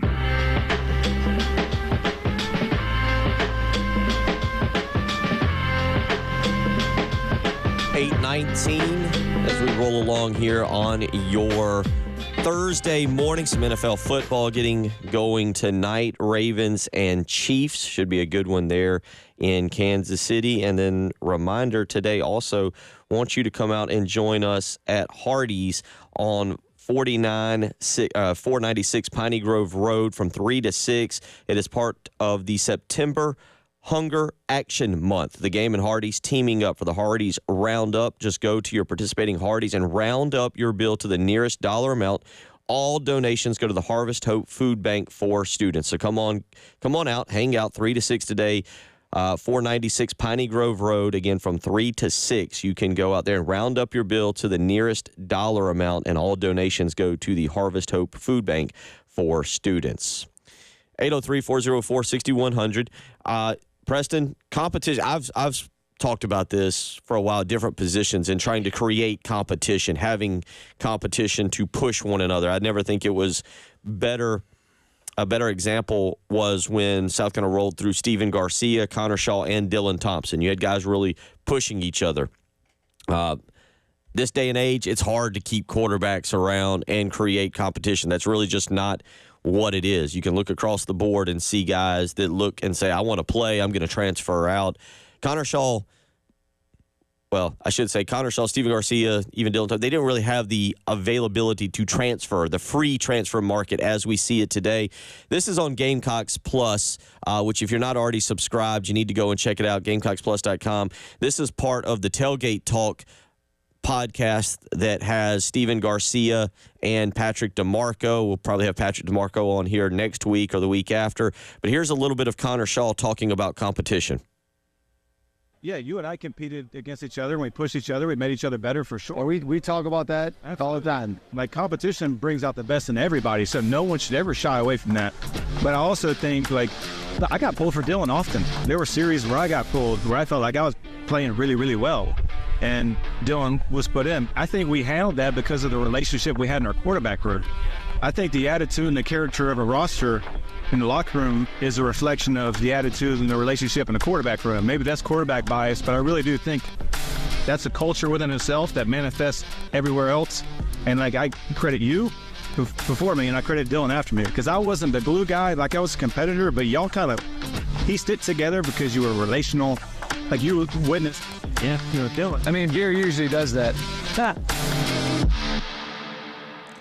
It's a perfect clip, but I love Connor saying, like, that's because y'all were great teammates. Me, I didn't like the competition. I wanted to start. Yeah. You two were good guys. I wanted to start. And I think that's how that works in that room. You could see during that time period, it's very difficult, especially, he said, there were times when he thought he was playing well and then he would get yanked for Dylan. That's hard to handle if you don't have a good relationship with your teammate. And that's not always a thing. And so you can't take it for granted that those guys had a good relationship. You hear a lot about that last year with Lenore Sellers and Spencer Rattler. It's different now because Robbie Ashford's only here 1 year, and I don't know if we'll see him on Saturday. I don't know if he gets in to spell Lenore's just a little bit, to take some hits off of him or whatever it may be. but it is different because I don't know if Lenore Sellers has that competition behind him that really pushes him. With Connor Shaw and with Dylan Thompson, and Steven Garcia as well. Steve Spurrier promoted that. One thing I'll say, when you're winning, it's easier to be a good teammate, right? Because you can't argue, hey, I should be playing. You mentioned it. You had a particular, I think, quarterback teammate that stood up in front of the room and basically at one point and told Lou Holtz and the team, I don't get it. I should be playing over this guy. Yeah. And that teammate, by the way, most wouldn't know his name, so we're just not going to repeat it. Yeah. You'd have to dig. You got to dig. You either got to be like a true historian or you got to really dig to find out who the quarterback teammate is. Also, nobody agreed either. Yeah. So everyone's like, all right, man. I don't know how that's going to work out. Like you say, he didn't last on the team a whole lot longer. Yeah, that wasn't a thing. But, I was involved in competitions. I played behind Langston. Sean Smith and I worked together. But that relationship was solid in the room so that if he was playing or if I was playing, it didn't necessarily bother you as much as if there was somebody you didn't have a relationship and they were playing over you. And that could happen. I also want to bring up this point. Another relationship I'm starting to see develop is the relationship with Kyle Kennard and Dylan Stewart. Right. They're playing with each other, but there's this idea that Kyle Kennard is the old, wily vet. Dylan Stewart is the young, fresh pup. They're not really competing with each other. And you can hear Kyle when he talks about it, he's like, oh, man, I just love that kid. He's great. He's talking about this young pup that's coming up along. And so they're not in competition for the same reps. So there is sort of a mentor-mentee relationship that seems to be developing between those two. And the other point of that, though, two defensive ends can play. Exactly. There's one quarterback spot. Only one guy goes out there and gets the snap. And that creates a little bit more animosity, especially, I don't know, because I was younger and you were technically younger, but you were coming in. You might have had a little bit more insight. But like you said, prior to your arrival, there had been a little bit of a divide between Anthony Wright and Phil Petty and that roster. And I think you said it once, it wasn't the players so much. It might have been more the coaches creating that divide. Well, there was a divide in that locker room, and guys that I've talked to have said that. But it wasn't between Anthony and Phil. The players sort of took sides and things that happened, but it wasn't them that was promoting it. But the locker room culture, as Connor just named, was not strong enough to support that type of competition at the time. We'll see. That's something I think in this day and age, not just at Carolina, but across the board, that I think is very, very difficult to try and maintain is a quarterback room. Real quick, before we hit the break, Connor Shaw did take a lot of credit. Oh, the quarterback room. And I know you get a little fired up with the prissy quarterbacks, but Connor Shaw said, quarterback room. We are the indicator for how the locker room is, the chemistry of the locker room. It's kind of true. Oh, it's kind of true. I talk bad about the quarterbacks, but I'll tell you what, I'd rather have one than not. So shout out to all the quarterbacks. 803-404-6100. We come back. We'll get you some picks for the weekend. Brian Edwards, a Vegas insider, joins us, and I know that he probably doesn't want to have to talk about it. Oh, maybe he does. Or maybe he wants to vent. We will ask him about his Florida Gators and see where he wants to go with that as well. You're listening to Preston Thorne, Bill Gunner, Jen Jensen. It's the early game. The Game Network in Columbia. 107.5 The Game. In Florence. 100.5 The Game. In Myrtle Beach. 100.3 The Game. It's back! The Lawyer Lisa Special Teams Contest. Just go to 1075thegame.com and register. The pot starts at $100. Every week it increases $100 if Carolina doesn't score a special teams touchdown. But if the Gamecocks do score a special teams touchdown, you could win the pool. Again, just go to 1075thegame.com and register. It's the Lawyer Lisa Special Teams Contest from 1075 The Game. Sponsored by ChumbaCasino.com. Play social games online for free. Head to ChumbaCasino.com now to join the Chumba fun and experience the thrill of the Chumba life. No purchase necessary. VGW Group. Void where prohibited by law. See terms and conditions. 18+. Hi, everybody. This is Woody Wyndham here to talk about Pioneer Tree Service. Guy Gant's not with us anymore, but his girls are. Madison Gant just walked in. How you doing? I'm doing great, Woody. How are you? Good. Madison, I see your trucks everywhere for Pioneer Tree Service. Tell us some of the people you work with. Well, we've been very busy with residential and commercial customers. So, Madison, you're doing the State House, Midlands Tech, City of Columbia? University of South Carolina. So you're going to want to call somebody you can trust, and that is the Gant girls at Pioneer Tree Service. And now there's a new little Gant girl, Dawson. We got all the Gant girls in the room. We do tree removal, stump removal, tree pruning, tree trimming, tree thinning, tree cabling, and we will raise your tree canopy. And no matter where you live, the Gant girls can get there. So, hey, Gant girls, how do they get in touch with you? Call us today for a free estimate at 803-794-8253 or check us out online at pioneertreesc.com. Get ready to smile because Herndon Chevrolet, your hometown Chevy dealer, is offering an amazing deal right now. Get up to $20,000 off new Silverados. Yes, you heard that right. Up to $20,000 off. Don't wait. Head over to HerndonChevy.com today and drive home in the truck of your dreams. Chevy, together let's drive. Herndon Chevrolet, Herndon makes you wanna smile. Smile. Call 803-510-5447 for complete details. Call Lawyer Lisa. Experience the difference with Lawyer Lisa. Hi, this is Lisa Hostetler-Brown. If you or a loved one are over 65 and haven't completed a long-term care planning consultation, now is the time. Did you know that if you aren't able to afford the high cost of skilled care, your assets can be rapidly depleted to only $2,000 unless you plan 5 years in advance? Visit lawyerlisa.com to see how we can help. 7511 St. Andrews Road, Irmo, South Carolina. Powered by Integrated Media, The Game TV. Sponsored by Shepherd's Glass, a true reflection of quality.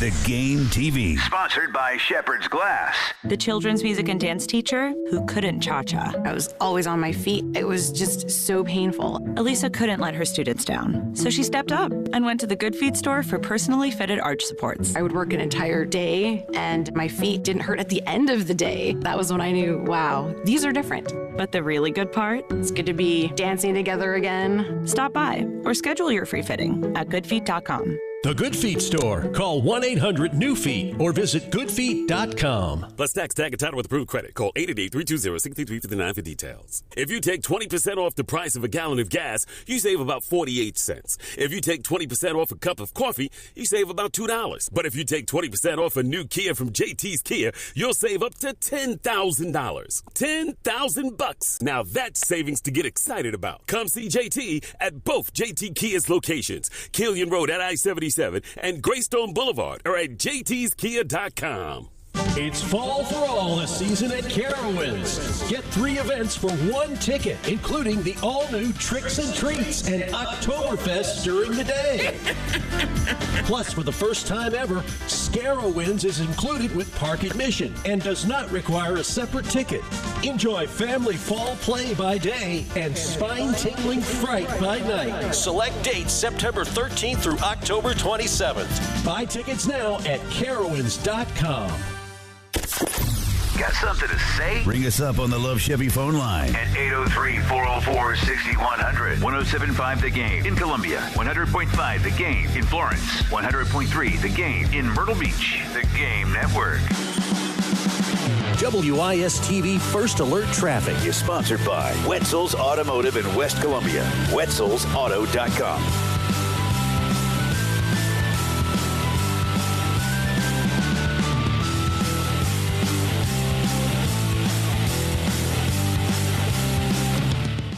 Got a little busier out on the highways. Broad River Road between Sunset Boulevard or Sunset Drive and Greystone Boulevard. An accident there. North Main Street at near Albemarle. I-77 southbound at Decker Boulevard and also at Percival Road. So 2 accidents there on I-77 southbound, exit 15 and 13. I-26 eastbound at exit 102. I-20 eastbound at Highway 1. Highway 6 at Pilgrim Church Road. Highway 1 at I-77 and Hardscrabble at Summit, a high today of 82.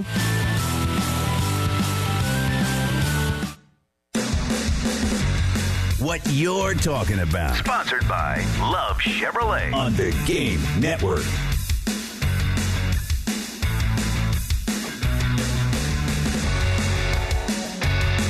8:33 as we get you up and get you going. Reminder, the Lawyer Lisa Special Teams Contest is back. If South Carolina scores a special teams touchdown, someone will pocket $200 this week. And if not, $100 will be added to the pot. It'll be $300 next week. All you need to do is register today by going to 1075thegame.com and signing up. Again, it's the Lawyer Lisa Special Teams Contest.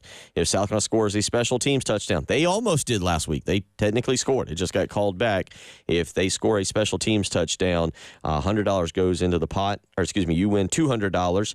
And if not, $100 goes in the pot. We'll have $300 next week. Go to 1075thegame.com today and get registered. 803-404-6100. How you can weigh in if you want to do so this morning as we get geared up. Brian Edwards will join us here in just a few minutes to talk about his picks for the week there, and also a little bit about his Florida Gators, Preston Thorne, because I know some of y'all are not happy. Florida Gator fans are less happy than South Carolina fans. Well, that might be true, but I think our caller might be one of the few who's actually maybe was grinning.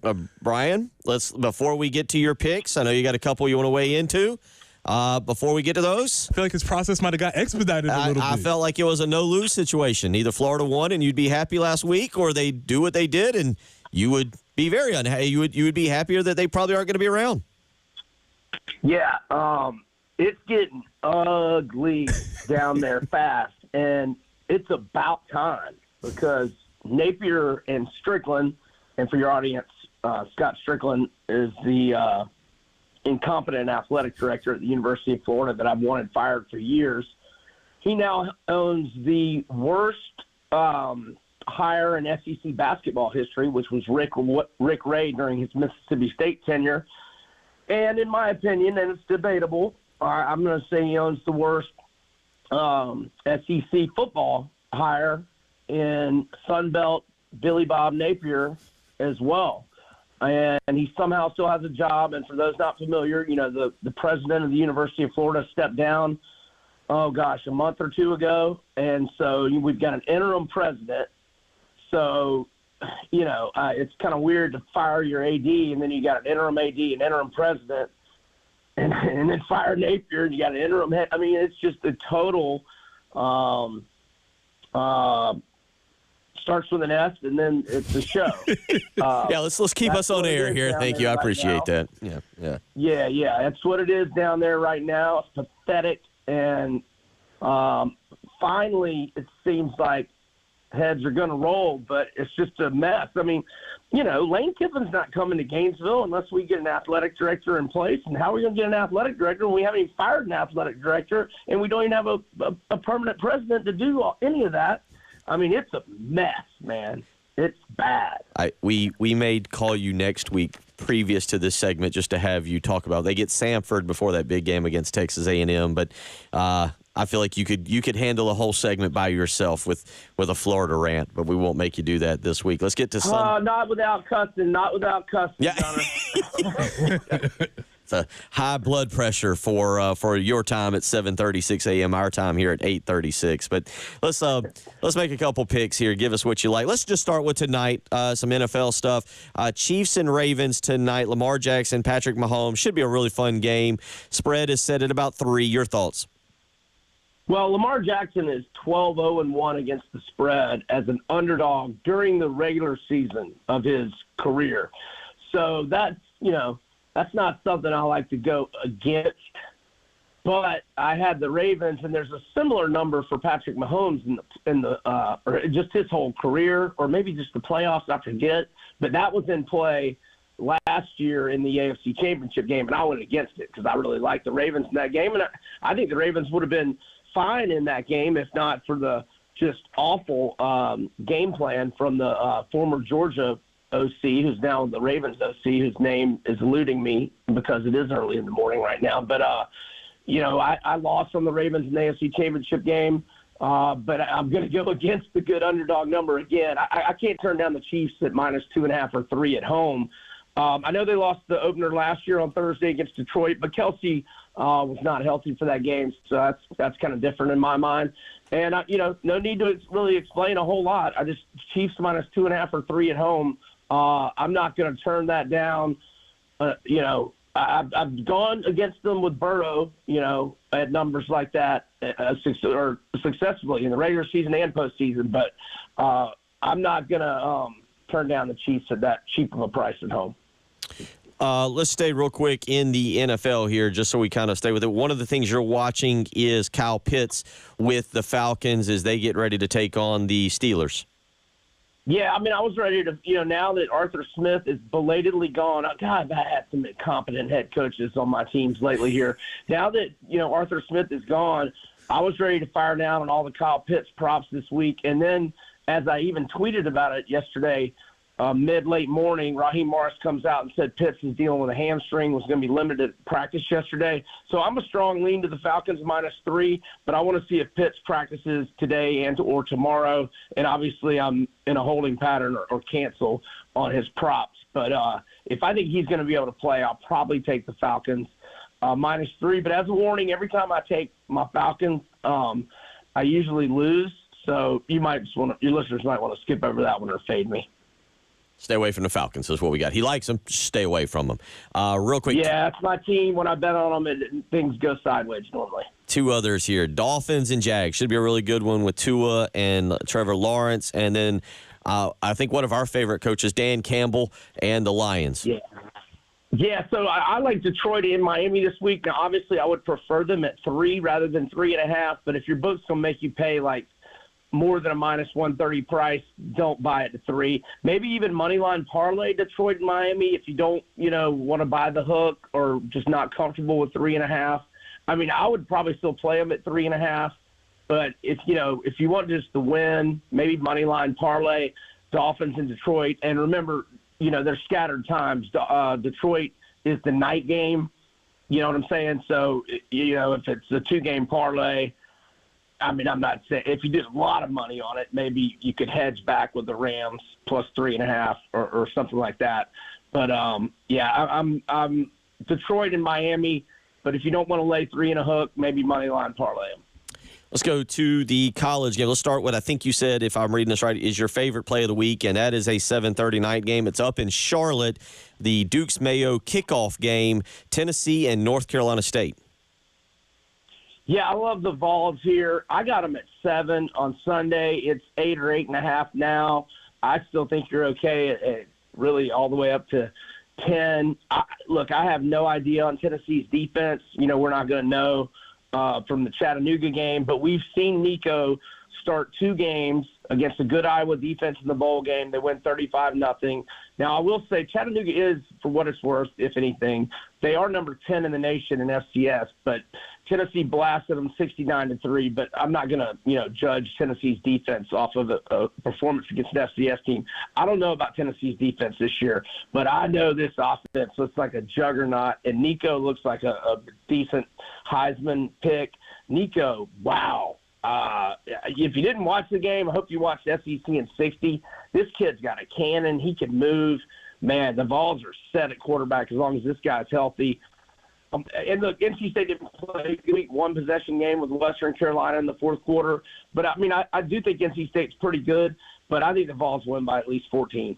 All right, so write that one down. Tennessee. Am I right in saying that's kind of your 5-star pick of the weekend? Am I fair saying that? Yeah, that's my favorite in college right now, yes. Let's try and shoot through a few more here in the next 2 minutes. Iowa State, the Cy-Hawk Trophy game. Yeah, so Iowa 7-1 against the Cyclones in the last 8, 5-2-1 against the spread. I think we talked about it. I took Iowa's season win total. Slow offensively in the first half last week. Got it going in the second half, but dealt out a bagel. It's about defense and special teams with Iowa. Iowa State, didn't score a lot last week against an FCS opponent. I like Iowa at home, laying 2.5 or 3. One other that you like, a little out-of-the-way game, but South Alabama and Ohio, and explain why you like the over-under total in that one. Yeah, so Ohio 38-22 loss at Syracuse last week for 60 combined. The Bobcats settled for 3 field goals, including a 20-yarder. They were at 60 combined with more than 12 minutes left in the fourth quarter. Ohio had a 200-yard rusher last week, had 436 yards of offense against Syracuse. And then South Alabama lost 52-38 to North Texas, but their quarterback threw for 432 yards and 3 touchdowns, and they gave up 550 yards of total offense.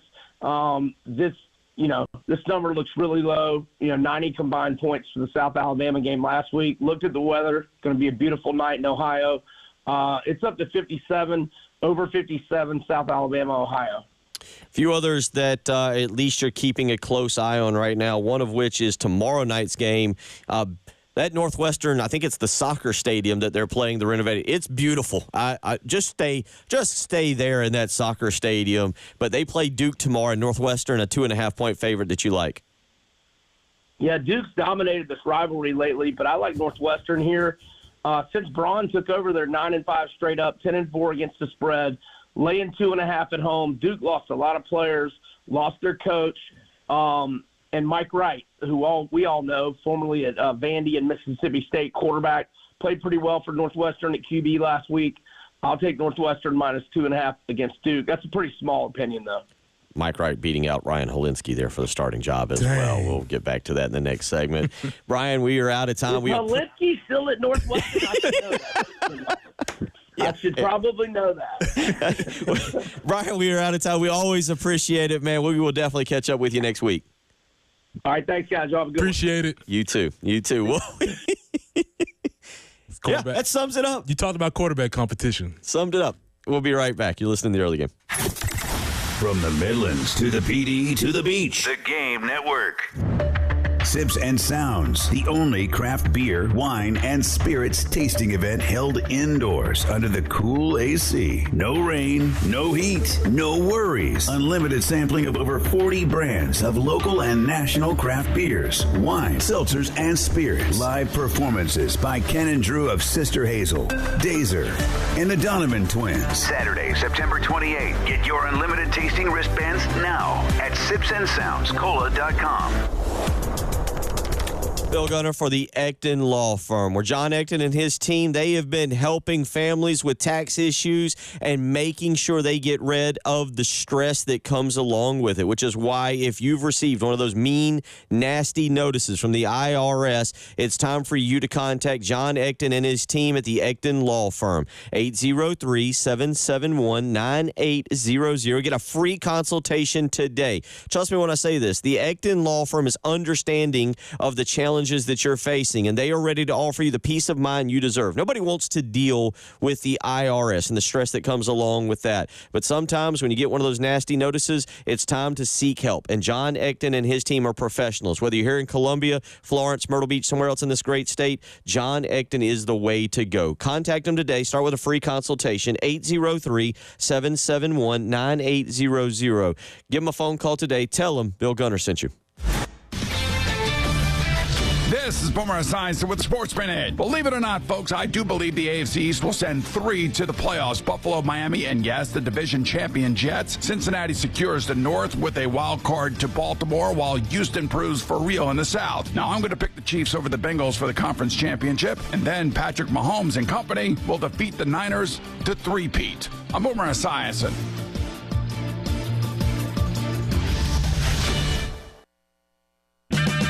Save on O'Reilly Brake Parts Cleaner. Get 2 cans of O'Reilly Brake Parts Cleaner for just $8. Valid in-store only at O'Reilly Auto Parts. O'Reilly Auto Parts. Lowe's knows it's easier to make the right calls when you have the right team. That's why our Lowe's Red Vest associates can help with game time decisions. Plus, use in-store mode on the Lowe's app to find what you need. Under pressure at home and want it soon? Order online by 2 p.m. to get it same day. Same day valid on eligible in-stock items and select zip codes only, subject to driver availability. Fees vary based on purchase, exclusions, and more terms apply. See Lowe's.com/same-day delivery for details. Is your vehicle stopping like it should? Does it squeal or grind when you brake? Don't miss out on summer brake deals at O'Reilly Auto Parts. O'Reilly Auto Parts. Phil Gunner from Mid-State Roofing, where they are ready to help you with any of the roofing needs that you have, and they're going to do it in a timely fashion that works for the best of your business. And the reason I know this is because for nearly 30 years, Larry Leitner and the family at Mid-State Roofing have been the proven leader in the roofing and waterproofing industry. It's that proven history that is your assurance that they will get the job done. And they do this also by helping you 24 hours a day, 7 days a week. If you give them a phone call, 803-356-1919, you will speak with an on-call technician or a Mid-State Roofing employee. So whether it's a high-rise, a hospital, manufacturing, or industrial, Mid-State Roofing is there, ready to help you with a bonded, protective roof that will take care of your company and keep it dry and running long into the future. Call them today, 803-356-1919. Again, if you've got a leak, let Mid-State Roofing take a peek.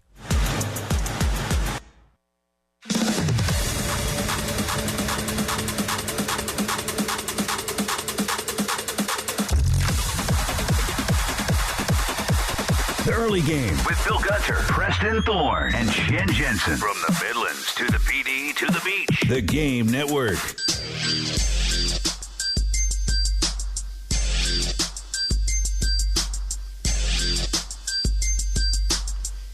$8:49 here on your Thursday morning. Let me remind you one more time about something that is going on today. We are excited to partner with Hardee's, where we will be on 496 Piney Grove Road for the Harvest Hope Food Bank for students. Just head out to that Hardee's or a participating Hardee's, and when you purchase your meal, round up your bill to the nearest dollar, and those proceeds will go to the Harvest Hope Food Bank for students. So go out and visit the Hardee's today. We will be there from 3 to 6 today, 496 Piney Grove Road. Go by and hang out for a minute, get a great burger or chicken sandwich or chicken tenders, and when you get that, round up your bill, and all the proceeds will go to the Harvest Hope Food Bank for students. 803-404-6100, Preston Thorne. Yeah, how about that? Ryan Helinski. There's a name for you. Still in the game. Still in the game. I assume he didn't pack up his ball and head home when he was beaten out again by Mike Wright. I assume.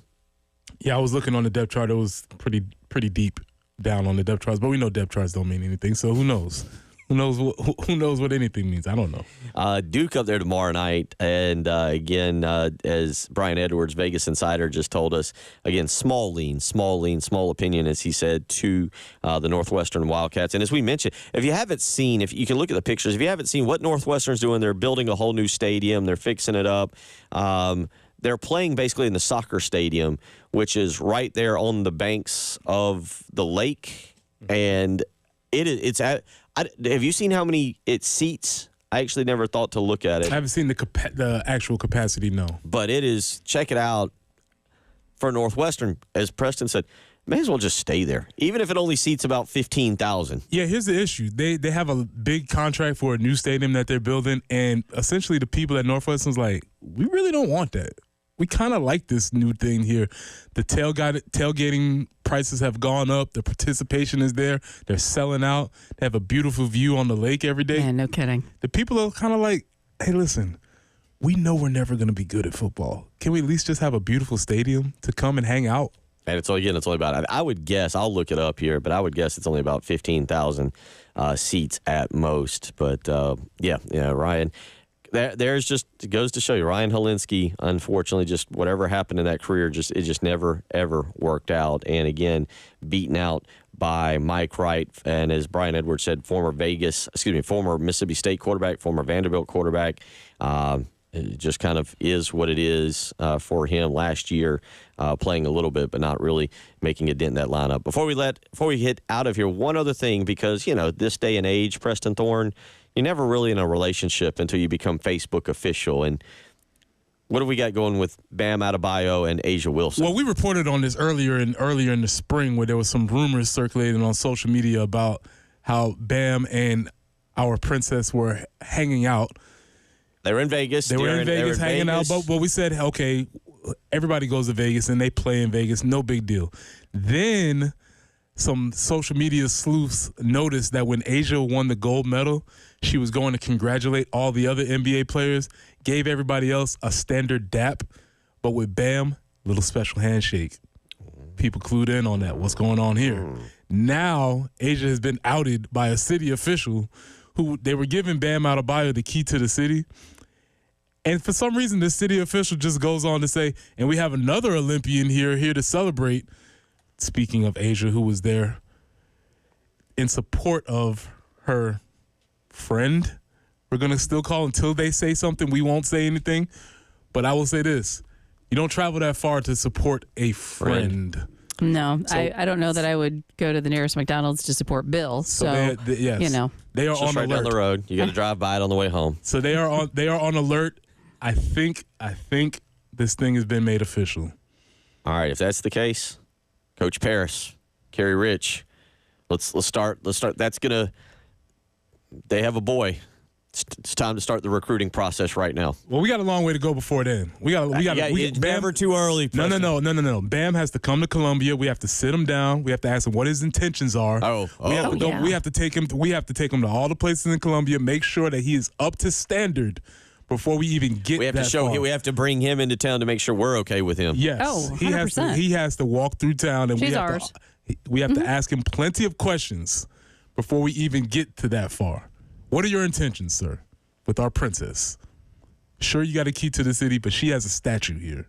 Oh, it's true. There you go. And that's a professional career. That's not his college career. That's not home. This is also strange. Like, he never even won a championship. So I don't know if this was for some. I wanted to do some investigation if this was for some like charity work he's done, because professionally, he's got a big contract down there. We're 1 year away from moving. We're probably a year away from moving away from Hemi buckets.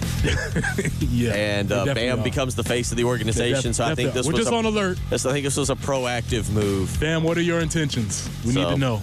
All right, that's how we do life these days. We will be back tomorrow. We will break it all down. Had a lot of fun today. Good show. Rivalry week. That's right. Walk around saying it. 107.5 The Game. Broadcasting live from the Herndon Chevrolet Studios. Take up to $20,000 off new Silverados. Stop by or shop online today and see why Herndon Chevrolet makes you smile. Together, let's drive. Sponsored by Budget Blinds of Forest Lake. Enjoy the view, courtesy of your local window covering expert, Robert Myers from Budget Blinds of Forest Lake. Locally owned and operated, Budget Blinds of Forest Lake can provide your windows with exclusive styles to create the look you want at the budget you need. Visit budgetblinds.com for details. Sponsored by South Carolina Education Lottery. Did you know that since 2002, more than 2.5 million lottery-funded scholarships such as Life, Hope, and Palmetto Fellow scholarships have been awarded to South Carolina students? Playing for fun is a win for education.